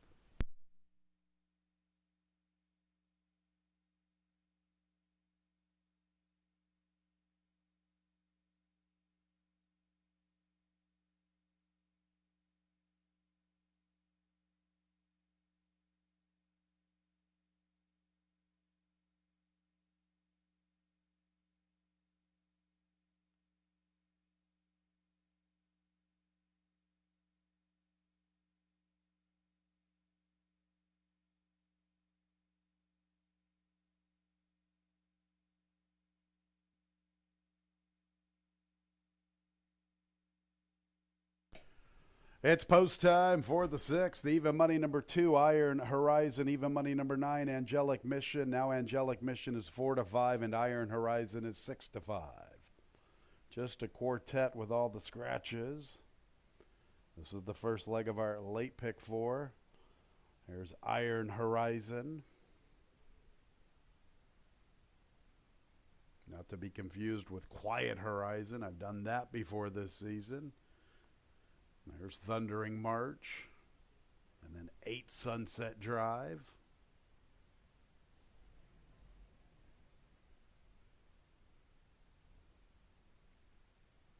What are the chances that 2 of the horses that I've messed up their names this season are both in the same race? Just my luck, huh? Here's Angelic Mission, the last of the quartet.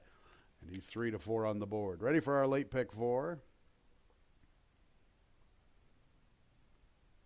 And there they go. Iron Horizon away a little slowly. 8 Sunset Drive really had to check sharply after the start. Iron Horizon, despite not the cleanest of beginnings, he claims the top spot. From Angelic Mission and Thundering March at the back of the pack, there is 8 Sunset Drive, and it's a little less than 7 lengths from first to last. Iron Horizon, he's the speed, and he leads by a length and a half to both Thundering March, and from his outside, Angelic Mission. Here's Angelic Mission making his move into second, getting within a length at the 3/8. 8 Sunset Drive, 5 lengths off the pace, and he's beginning his rally. Iron Horizon, half a length. Angelic Mission comes with his run. Thundering March being pushed on from third. 8 Sunset Drive doesn't know if he wants to go to the outside or stay to the inside. Looks like he'll go to the far outside. Angelic Mission right alongside of Iron Horizon. Iron Horizon, Angelic Mission. Thundering March tries to come with his run to the far outside. Angelic Mission up to the front. Iron Horizon has fight. Thundering March trying to tag them both on the line, but it is Angelic Mission. Angelic Mission from Iron Horizon. Thundering March third. 8 Sunset Drive at the back of the pack.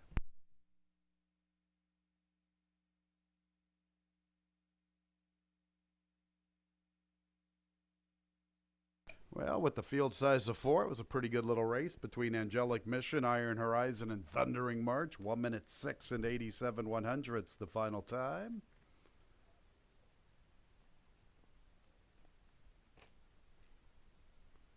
Nine, 2, 4, 5. That's the way I saw it. We'll let the placing judges sort it all out. They put the 9 up, Angelic Mission first.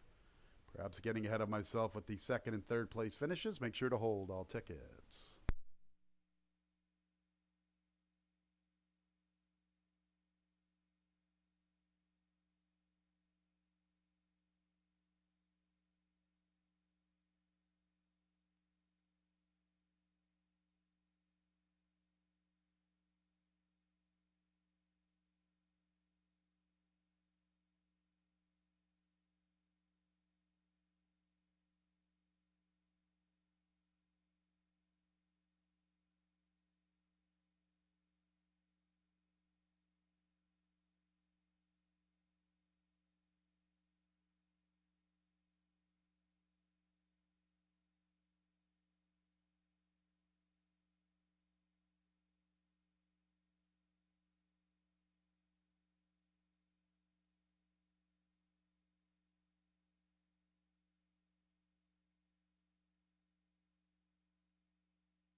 Here's Angelic Mission, a 3-year-old gray Arona gelding by Mission Impossible out of the dam Shoeless Angel.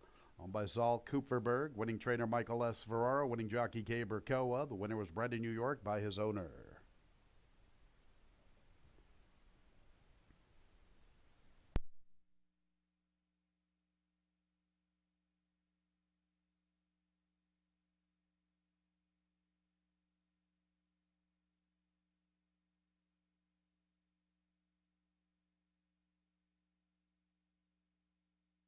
And race 6 is official. 9245, the double 69, $21.80. A 92 exacta, $8.10. 769 pick 3, $12.87. Seventh race will begin our late pick 3. 1A Solar Zen has been scratched. His stablemate 1 OK Game On, a jockey change to Carlos Barbosa. The weight's good at 115. 8 Duck Pond Road has an additional workout. 21st of September, Finger Lakes Fast Track, 3/8, 38.10 seconds, breezing. The 7th race is in 23 minutes at 4:17.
Hey, 14 minutes of post for race number 6, a 4-horse race that got interesting at the end as Iron Horizon was the speed as many anticipated.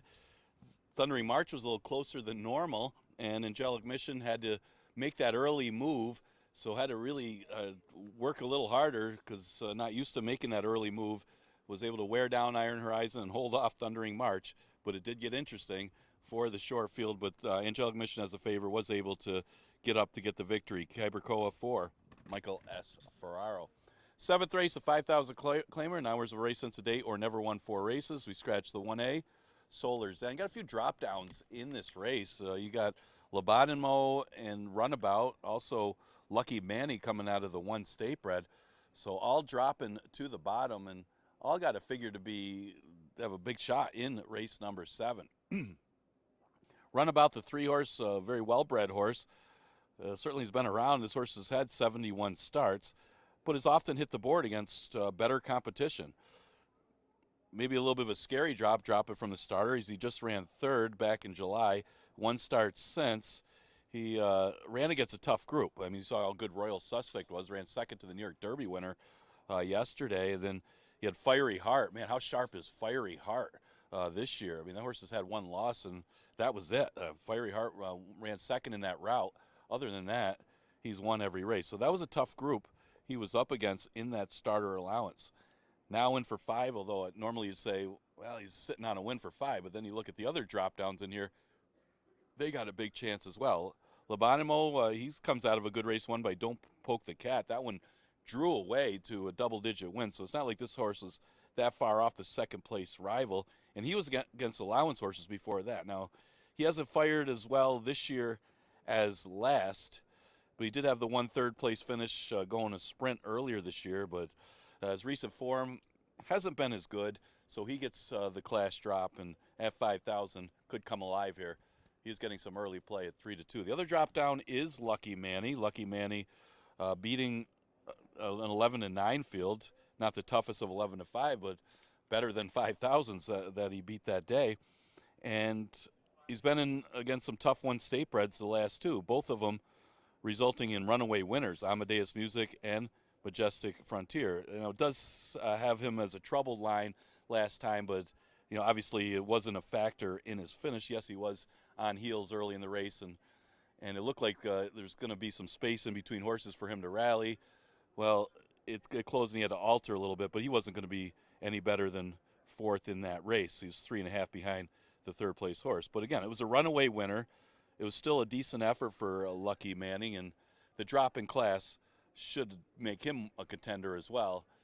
He'll get some play right now, not early, right now at 9-1, but he'll be one of the ones to get some action in this race. Of the horses that have been running for 5, a couple of them kind of stand out. You got Synonym BC coming off a win against the 3 Lifetimes.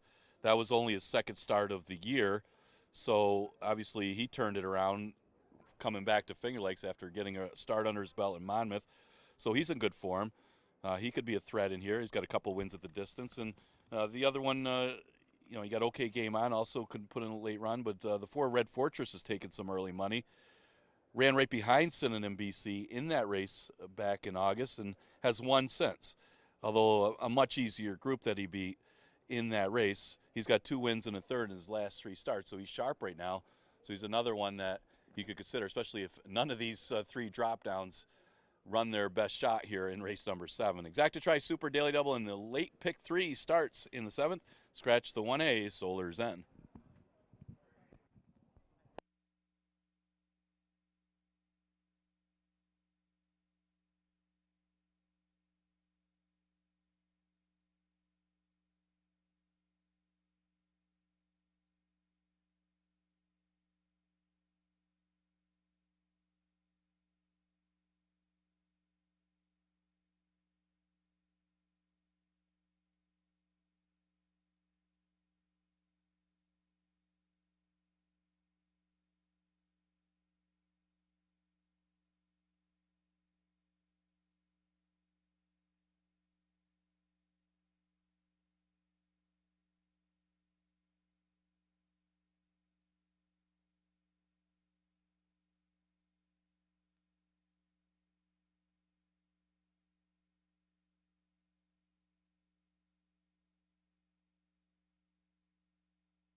All right, fans, a little late to this parade. 3 is Runabout with John Davila Jr. Onto the 4, Red Fortress, K. Burkoa, Michael S. Ferraro looking for back-to-back victories.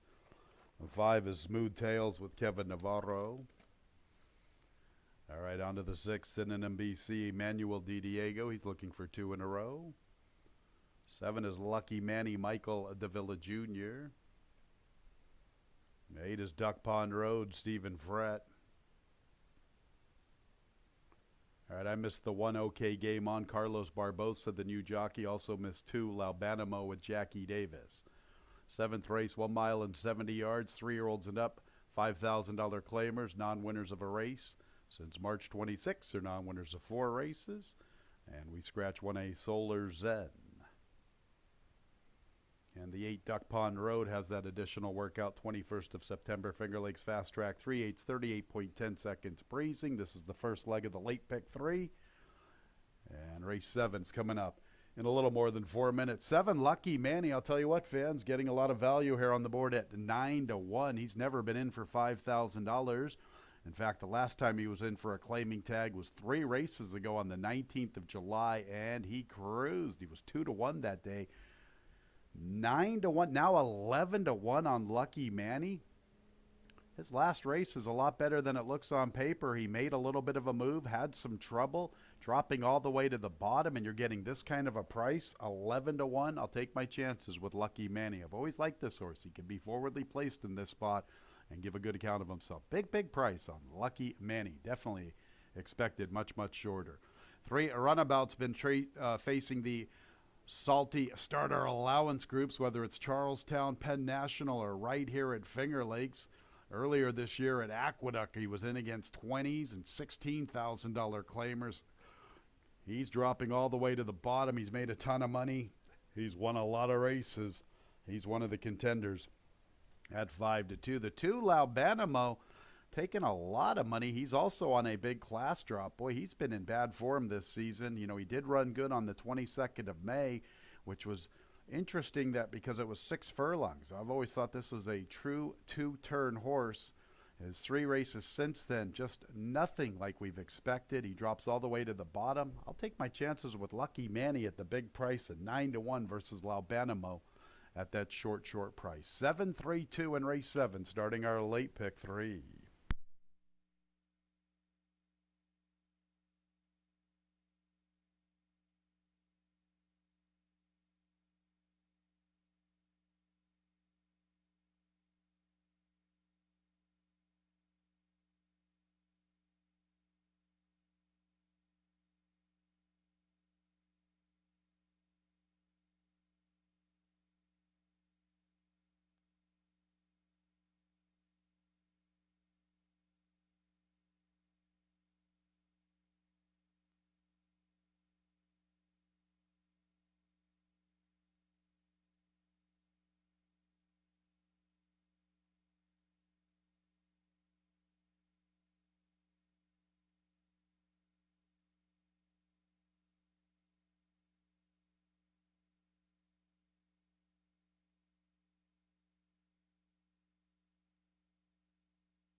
Post time in a minute.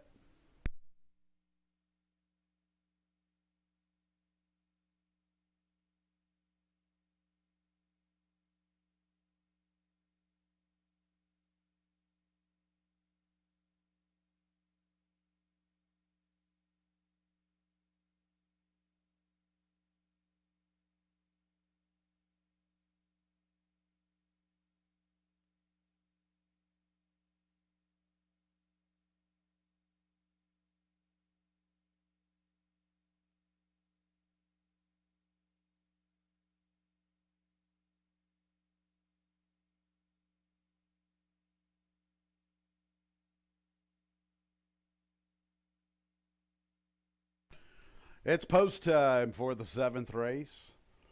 Number 2, Laubanimo 2-1 to 3, Runabout 5-2, 7. Lucky Manny's down to 3-1. A field of 8 arriving at the gate. OK Game On is the first one in. He's a big number.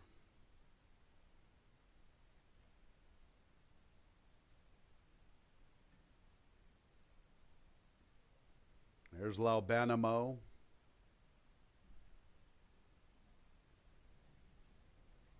Runabout.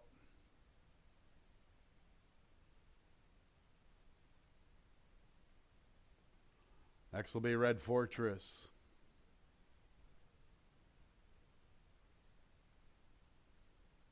There's Smooth Tails.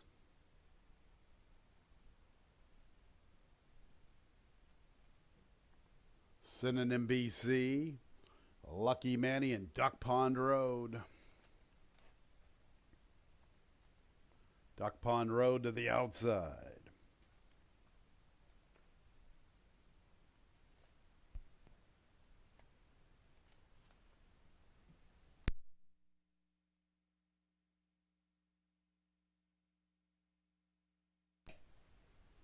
Ready for action.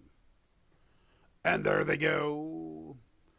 Duck Pond Road is showing pace, not as quick as Smooth Tails and Synonym BC. Lucky Manny's into the 3rd spot, tracking nicely. Laubanimo strides into 4th. Then Red Fortress. Duck Pond Road settles off the pace. OK Game On and Runabout are the last 2. Smooth Tails has the lead. Synonym BC is pace partner. Laubanimo sharing 3rd with Lucky Manny.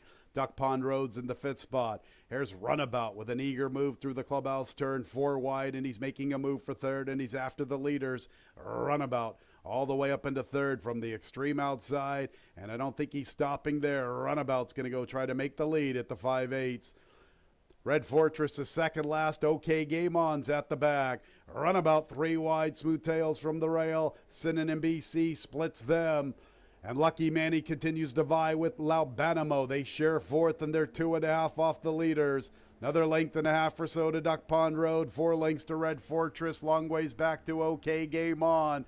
They race to the 3/8. Smooth Tails. Runabout with that eager move through the clubhouse turn. He has sustained his charge. He's up to the front. Here comes Lucky Manny getting a nice trip, and he's launching his charge 4 wide. Lucky Manny to tackle Runabout, Smooth Tails, and Synonym BC. In the meantime, Laubanimo continues to bide his time. Now he tips to the outside, and he's coming with his good run. They're at the top of the lane. Lucky Manny's up to the front. Lucky Manny gets the lead. Runabout still has some fight. Laubanimo tries to close in. Red Fortress trying to pick up his stride to the outside. Lucky Manny can't get away from Runabout. Laubanimo's pursuing. Then Red Fortress, Lucky Manny, and Runabout. Lucky Manny, Runabout. It's tight on the line.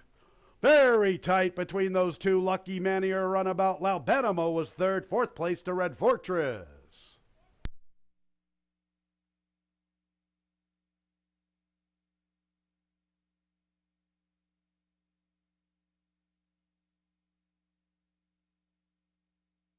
What a thrilling finish in the 7th. Liked Lucky Manny's chances at the 3/16. What about the run from Runabout? Put into that sustained charge in the clubhouse turn, and he kept it going all the way to the wires. Lucky Manny at the 8th pole. Runabout never quit. Laubanimo tried to come and tag them both. Red Fortress to the far outside. A thrilling finish, 146 and 23 100ths. Is it Lucky Manny or is it Runabout?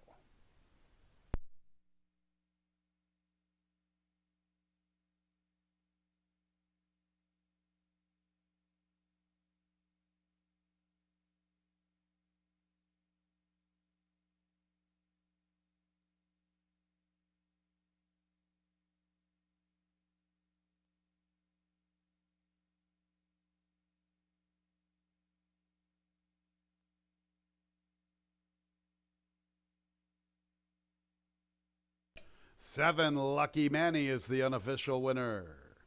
Second place 3, Runabout. Third place 2, Laubanimo. Fourth place 4, Red Fortress.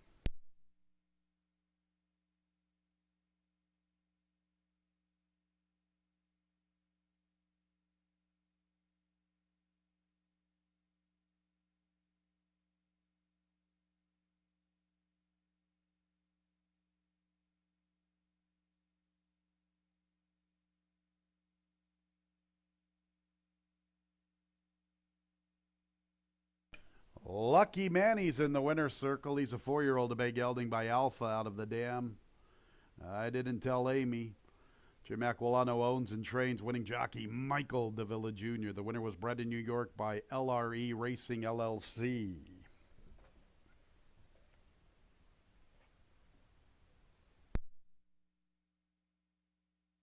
And race 7 is official. The double 9-7, $14.40. A 7-3 exacta, $34.80. 7-3-2 trifecta, $23.62. 10-cent super, 7-3-2-4, $12.97. Couple of races to go on this Tuesday card. Race 8's in 23 minutes at 4:48. 4 and 9 both scratch. Betty Rubble and the Fabulous Moolah. 3 twice smitten. Has an additional workout. She worked out on the 21st of September. Finger Lakes Fast Track, 3/8, 35.40 seconds, breezing. Race 8 begins the late double, 22 minutes away at 4:48.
Coming up on race number 8, a couple good close finishes. That was a big effort by both rivals. Runabout made a big middle move to the outside. Surprised that the horse was still there at the end. Lucky Manny got a nice trip, and it was the two of them to the wire, came down to the bob. It was Lucky Manny on the drop-in class who got the victory just by a nose over Runabout. That was Michael DeVilla for trainer Jim Aquilano. His barn's been picking it up here later in the season. 11-9 Claimer is the 8th. It goes a distance of 6 furlongs. Good competitive race for race number 8 to start the late double. Remember, we got 9 races on today's card, and we scratched the 9, the Fabulous Moolah. Very competitive race for this level.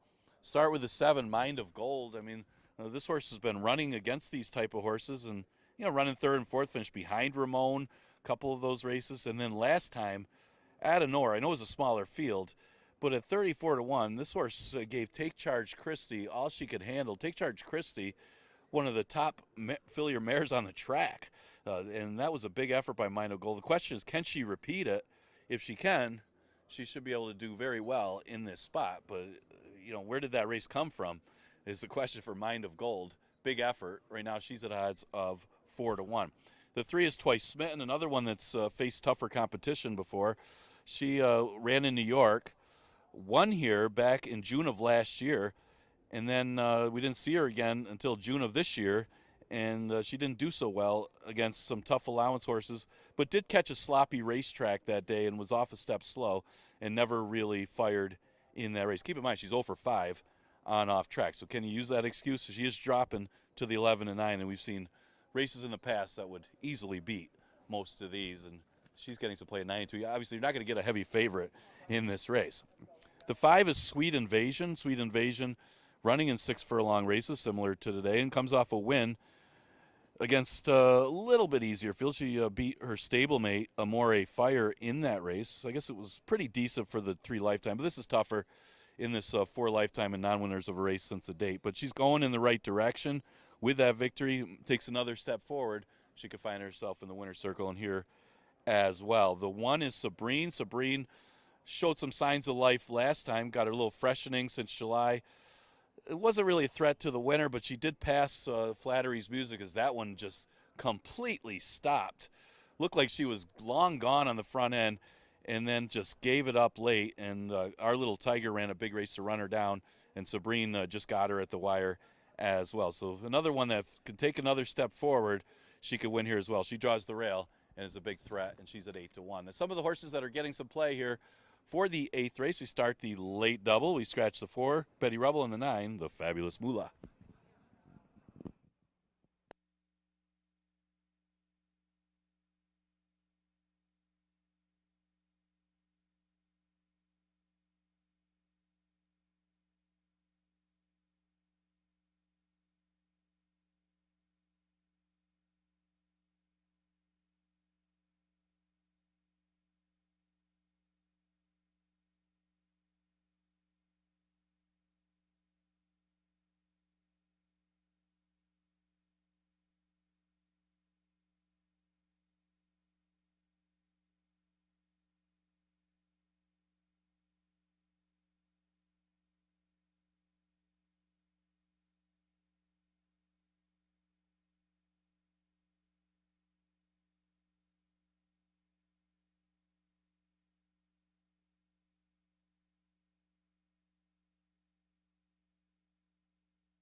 Race 8, Fillies and Mares, a 6 furlong affair. 3-year-olds and up, now winners of a race since March 26th. They're now winners of 4 races. Claimers 11 down to 9. We have a couple of scratches, 4 and 9, Betty Rubble and the Fabulous Moolah.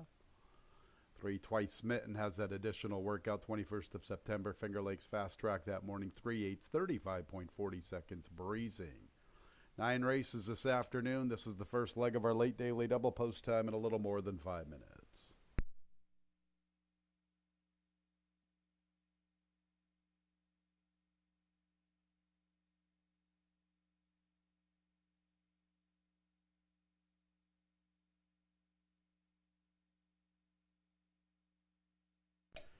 Let's meet the field, beginning with number 1, Sabrine, Louis Perez.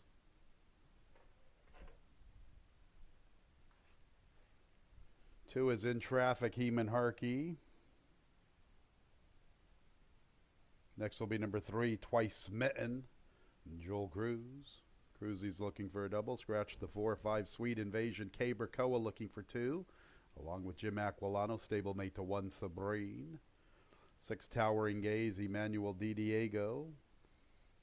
7 is Mind of Gold, Michael DeVilla Jr. looking for back-to-back winners.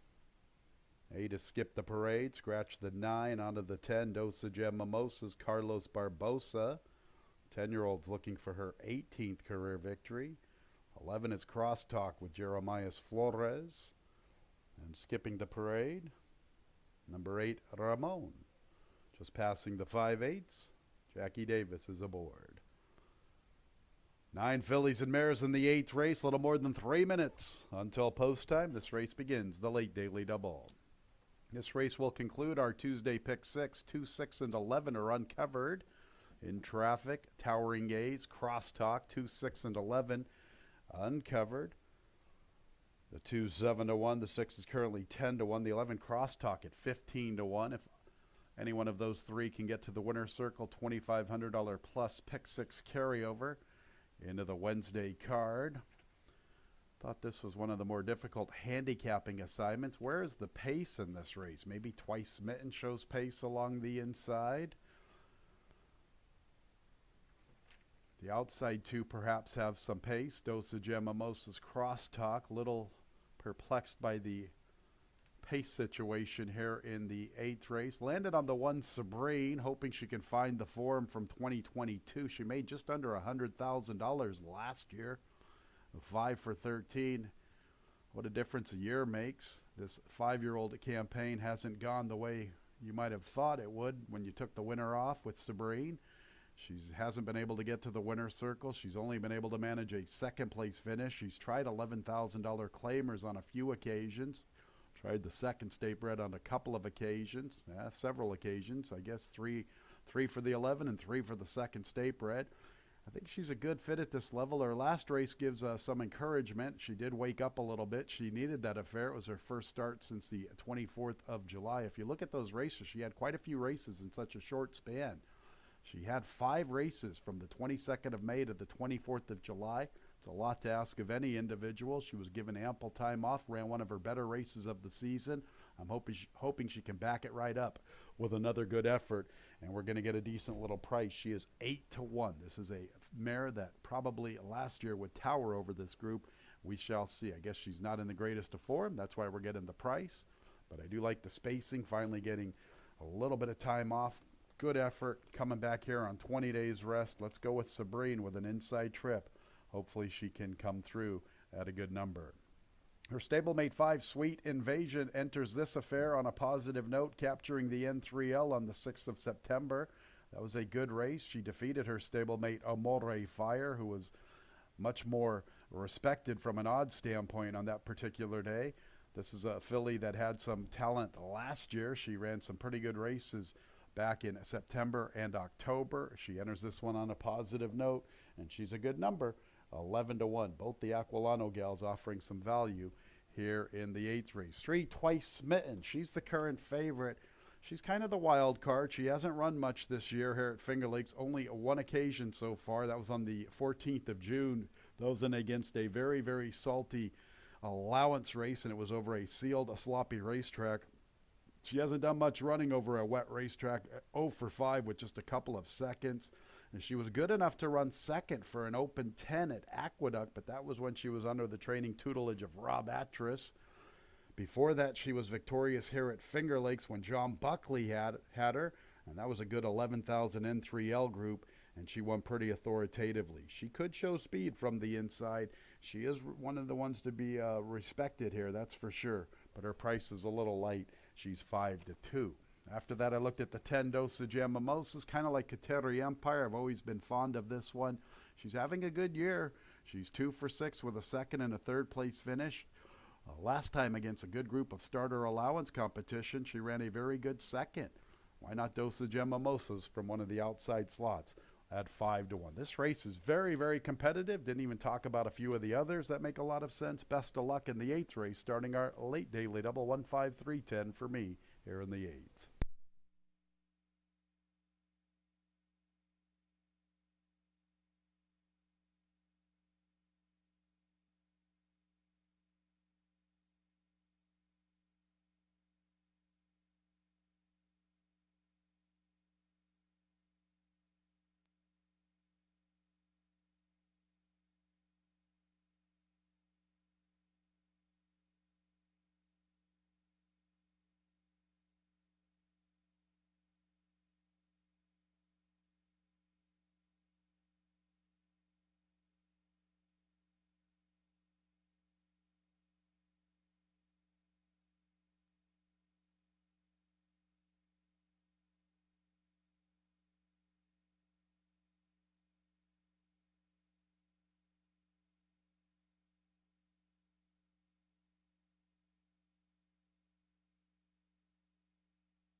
About a minute until the 8th.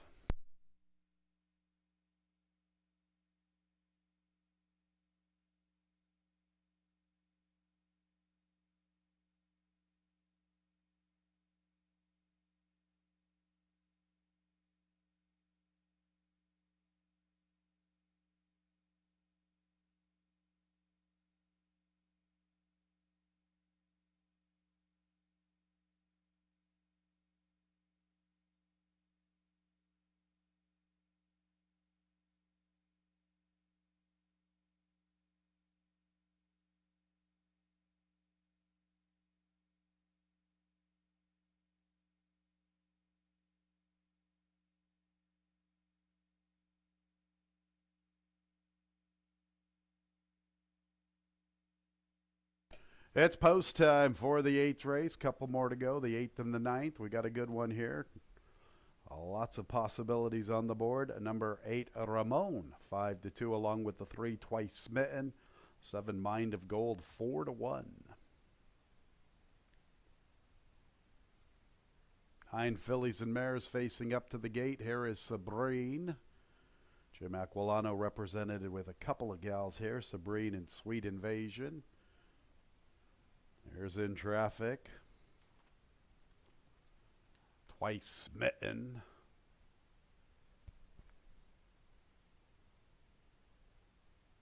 Twice Smitten is the current favorite. A little bit more money than Ramon. Both 5-2 on the board. There's the other Aquilano gal, Sweet Invasion. She's looking for 2 in a row. Next will be Towering Gaze. Mind of Gold. Next will be Ramon. And a couple to low. Dosage Mimosas looking for 3 out of 4 in her 18th career victory. And Crosstalk. 2, 6, and 11 once again uncovered in the pick 6. Crosstalk. Speed from the outside will be the last of 9 to load.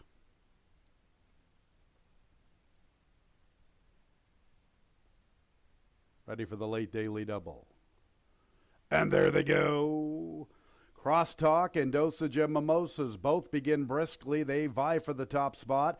Towering Gaze third with Mind of Gold and Ramon. Sweet Invasion runs with them. Sabrine from the rail inside of In Traffic, and Twice Smitten is the last of 9, and Crosstalk utilizes the killer crossover, makes the lead almost a length to Dosage Mimosas. Ramon is up close from third. She's a little less than a length and a half off the lead, 3 deep.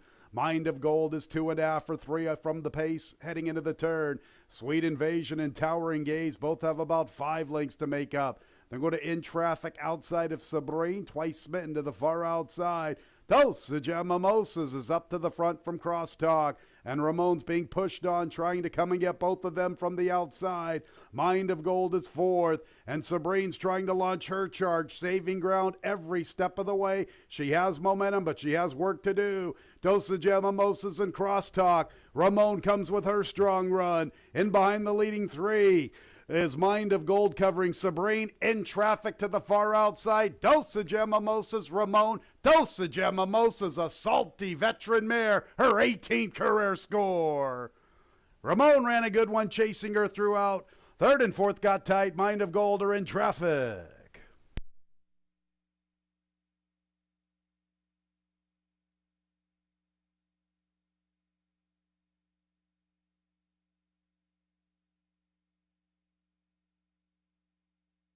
$113 and 51 100ths.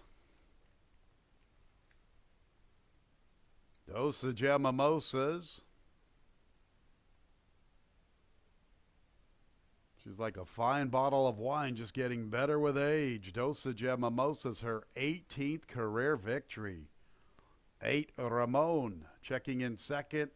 3rd got pretty tight, involving A Mind of Gold and In Traffic. 113 and 51 100ths, the final time.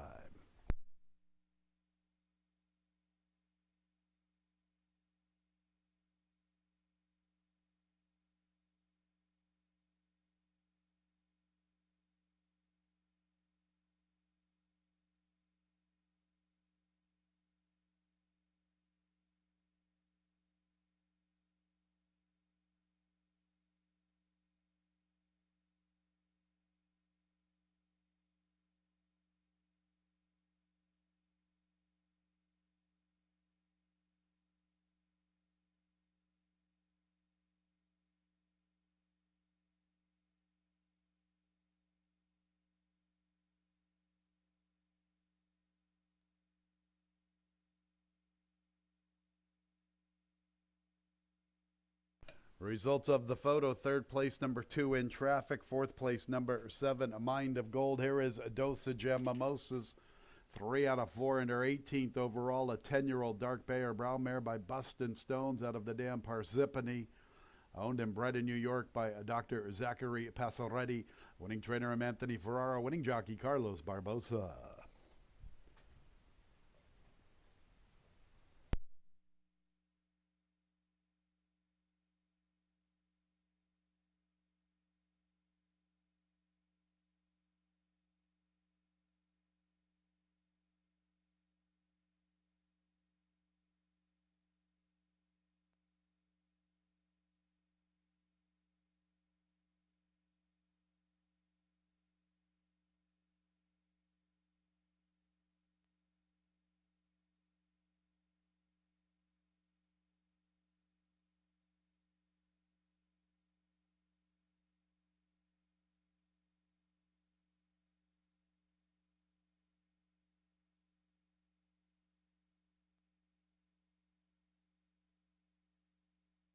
And race 8 is official. 10-8-2-7, top 4 finishers. A 7-10 double, $77. 10-8 exact and $90. 10-8-2 trifecta, $186. 10-8-2-7 10-cent super, $149.85. All 6 in our pick 6, $854. And 5 out of 6 is worth $12.50. One more race to go on the Tuesday card. Scratches 7 and 9, Hardly Working, and Anointed Spirit. The nightcap, 20 minutes away.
Getting ready to conclude this Tuesday card. I mean, what a race by Dosage and Mimosas.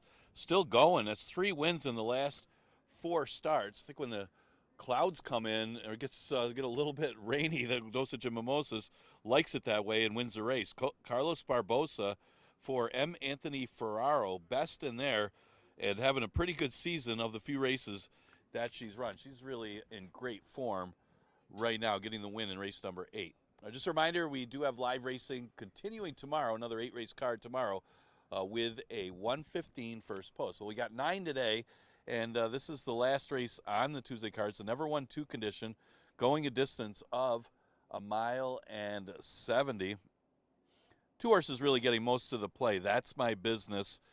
Broke his maiden pretty easily against the 11 and 9s. Actually semi-aggressive, dropping to the 5 for the 2 lifetime. And ran second behind a drop-down Colton Goes. Colton Goes, I think, hit the board earlier today. He just was too far back in a race. I think it was the first race today. But that one was tough in the 2 lifetime 5,000. So That's My Business, a logical contender off of the last 2 starts for the Engelhart barn. Remember Normandy, he put the blinkers on, sent to the front, and finally got through the maiden condition. Took him about 26 starts to do so. But, putting Ray on the horse and just sending him to the front in a race that didn't have a lot of speed. And the big thing was the addition of blinkers. Well, he dropped to 11 and 9 after the maiden special weight victory and was competitive and now all the way to the bottom. So this should be the easiest spot that Remember Normandy's been in. I mean, he's had some tough losses getting through that maiden condition. It took him a while. But at 5,000, he's got to be considered. And he's at odds of 7-2. Just at this level, he's just got the numbers to do it. Lorenzo's not that far back of some of these horses. He ran 3rd behind That's My Business last time, and he's hit the board the last few starts. He's getting closer. He just doesn't have the speed he used to have. If you remember this horse as an allowance horse a year ago, 2 years ago, he always went to the front end. He's not that type of horse anymore. Well, he doesn't win a lot anymore, but at 5,000, he's getting closer, and maybe if he could stay close in this race, he's got a chance to win. He's definitely a threat off of the recent form as he keeps hitting the board against similar rivals. Let's view the horses that figure here in the last race. Exacted, Try, and Super offered in the 9th. Again, we scratched the 7, Hardly Working, and the 9, Anointed Spirit.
One more race to go on the Tuesday card. Couple of scratches, 7 and 9, Hardly Working and Anointed Spirit. 1 mile and 70 yards. Here they are. 1 Riley B.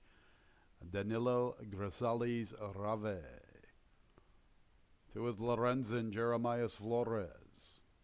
Next will be number 3, Remember Normandy, Louis Perez. 4 is Destin Hoofman, Joel Cruz looking for a riding double. 1 of 2 for Donna Barretta, 2 and 4 conditioned by Donna. That's My Business is the 5, Emmanuel Di Diego. He's the favorite at 7 to 5. Ralph D'Alessandro has the 3 and the 6. The 6 is Reunion Tour. In the irons, Christian Navarro. 7 and 9, both scratched. 8, MCRR, Jackie Davis. And the 10 is 2 Color Map, Jose Baez. The nightcap, 1 mile and 70 yards. 3-year-olds and up, now winners of 2 races, $5,000 claimers. 2 Color Map completing the post parade. Field of 8, the nightcap, a little more than 3 minutes away. 1 and 10 are uncovered in our pick 5. They are both probably big prices. Well, the 10's only 9 to 1, 2 Color Map. The 1 Riley B at 21 to 1. Once again, 1 and 10 uncovered in the pick 5. Be better than $18K for the Wednesday program. All right, let's talk about this 9th and final. Looks pretty formful on paper. 5-3-2 is the way I had it. That's what I saw Dave Mattice's top 3 picks as well. 5, That's My Business. Ran a big race on the 12th of September. Looming live at the 8th pole, but he couldn't go with Colton Goes. He looks like he's the horse to beat. His maiden 11 victory, 2-back, towers over this group. That 61 number really makes it difficult to come and beat him this afternoon. But we have to run the race, and we've seen this many times throughout the season and throughout this 2023 calendar year at all racetracks. You got to run the race, fans. You got to enter up, and you got to run the race because, you know, there's no such thing as a cinch in horse racing. That's My Business, though. Looks pretty good here in the nightcap at 6 to 5. 3 and 2 both pose possible upsets. 3, Remember Normandy, probably gives 5, That's My Business, his best run, especially if he could replicate that 7th of August affair when he graduated in front-running style in that maiden special weight race. There's a horse who really knocked on the door many times last year and this season against the maiden special weight competition. He was in contention against his initial test against winners to the top of the lane before backpedaling. He made a little bit of a move against Sea Tiger and Ginzu Warrior before tiring. Now he's in for 5,000. If you're going to try to beat 5, That's My Business. 3, Remember Normandy, looks like one of the players. Also, 2, Lorenzen also has a little bit of a look. You know, I've been talking about this angle the last couple of years. You get a horse like That's My Business, who's a short-priced favorite. Sometimes you owe it to yourself to go find the horses that have run behind him in the company lines. They have a chance to turn the tables, and that would be 2, Lorenzen. You know, Lorenzen's made a lot of money with a lot of seconds and third-place finishes. He's been in search of this elusive N2L for quite some time. Most of the time he was in against allowance ranks. This year he's turned into a $5,000 horse, and he has 4 consecutive third-place finishes. He's 9 to 1. He's the one offering the value on the board. He comes out of the same race as the favorite, and it's a good angle that I've used over the years. 5-3-2 in the nightcap to close this Tuesday card.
The horses are approaching the starting gate.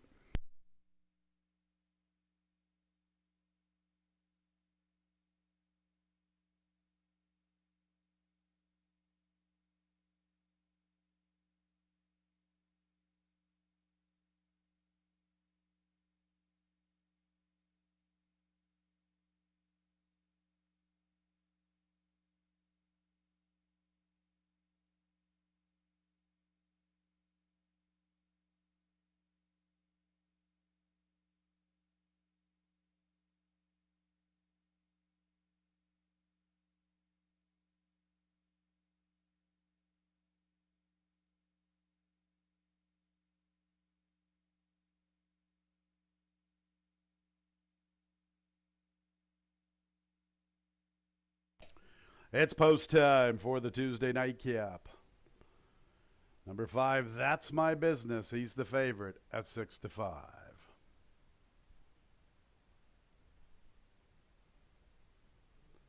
Riley B and Lorenzen, the first two in. Remember Normandy moving forward. Riley B and two-color map trigger a pick 5 carryover into the Wednesday card. 115 first post. There's Destin Huffman, one of two for Donna Barretta, stablemate to Lorenzen. There's the big favorite, That's My Business. Next will be the other Ralphie D trainee, Reunion Tour, stablemate to Remember Normandy. And we got a couple to load, MCRR and two-color map.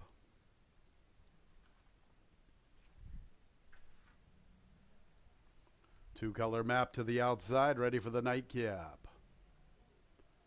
That's My Business acting up. Riley B, a little fractious. And there they go. Remember Normandy, Destin Huffman, That's My Business. 3 hustle away from the gate. Riley B is 4th, two-color map 5th, then Lorenzen. MCRR second last. Reunion Tours at the back. Pace on up front with Remember Normandy and Destin Huffman. Riley B tries to make a move for 3rd, currently held by the favorite, That's My Business. Two-color maps into the 2-path. He's in the 5th spot, and he's a little more than 3 off the lead. Outside of Lorenzen against the fence. Nearly 5 Reunion Tour racing with him. Towards that back marker is MCRR, so they race to the 5/8. Remember Normandy and Destin Huffman are 1-2. Riley B's 3rd. That's My Business with a clear path from the outside with the green silks. Lorenzen, somewhat of a tight spot. Lorenzen's muscling his way through into contention, and here he is. Lorenzen outside of Remember Normandy. That's My Business, 3 wide. Riley B's 4th. Two-color map, 4 lengths to find, heading into the turn. Then Reunion Tour. Destin Huffman's all done. Passed by MCRR. They're at the 3/8, and Lorenzen, and That's My Business. Kick away from Remember Normandy, who went a little too quick too soon. Riley B's in 4th, but he's even pace. Likewise for two-color map from his flank. Then MCRR and Reunion Tour stick with the top 2, because this is the real race up front. It's That's My Business and Lorenzen. That's My Business has the lead. Lorenzen is running a good one from his inside. That's My Business, the leader at the 8th pole. Lorenzen is 2nd. Remember Normandy still fighting for 3rd with two-color map, Reunion Tour, and MCRR. That's My Business. Lorenzen's valiant from the inside. It's That's My Business and Lorenzen. That's My Business in the nightcap. Very game Lorenzen in defeat, then Reunion Tour. Two-color map for the Superfecta.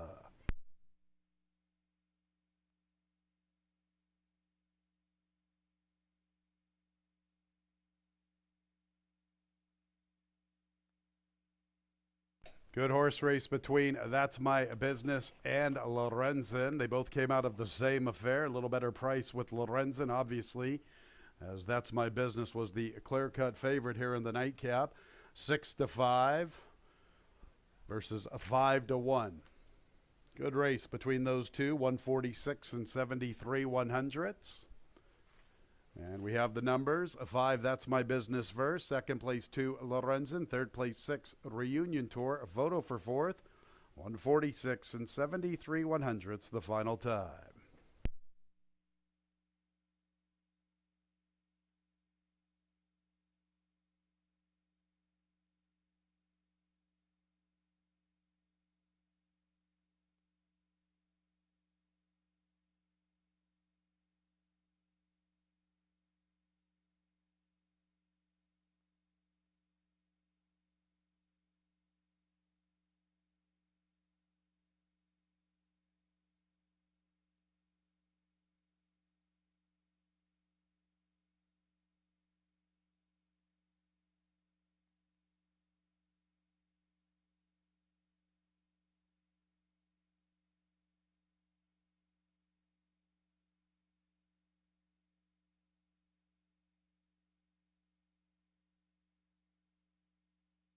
10 two-color map checks in fourth for the Super.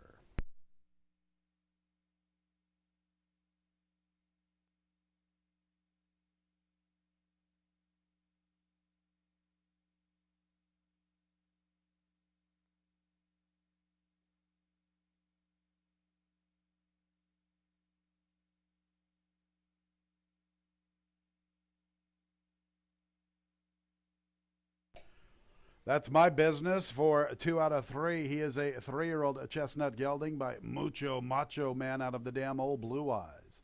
Owned by Photos Finish LLC. Winning trainer is Jeff Engelhardt. Winning jockey Emmanuel Diego. That's my business was bred in Kentucky by Wes Self.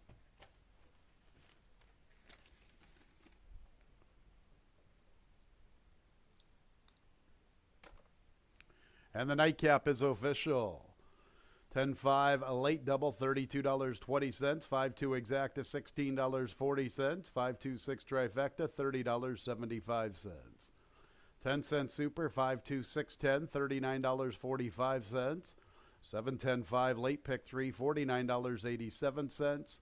Our late pick 4 combinations are worth $63, and our Tuesday pick 5, $422.75. That's it for the Tuesday program. First post tomorrow, 1:15. Free programs online, fingerlakesgaming.com. Click on the racing tab and scroll on down to free digital programs. Should be up by about 6 o'clock. We'll see you tomorrow, 1:15. Sure hope you had a great Tuesday. When leaving the track, please drive very carefully. This has been Racing from Finger Lakes Gaming and Racetrack. Good night, everyone.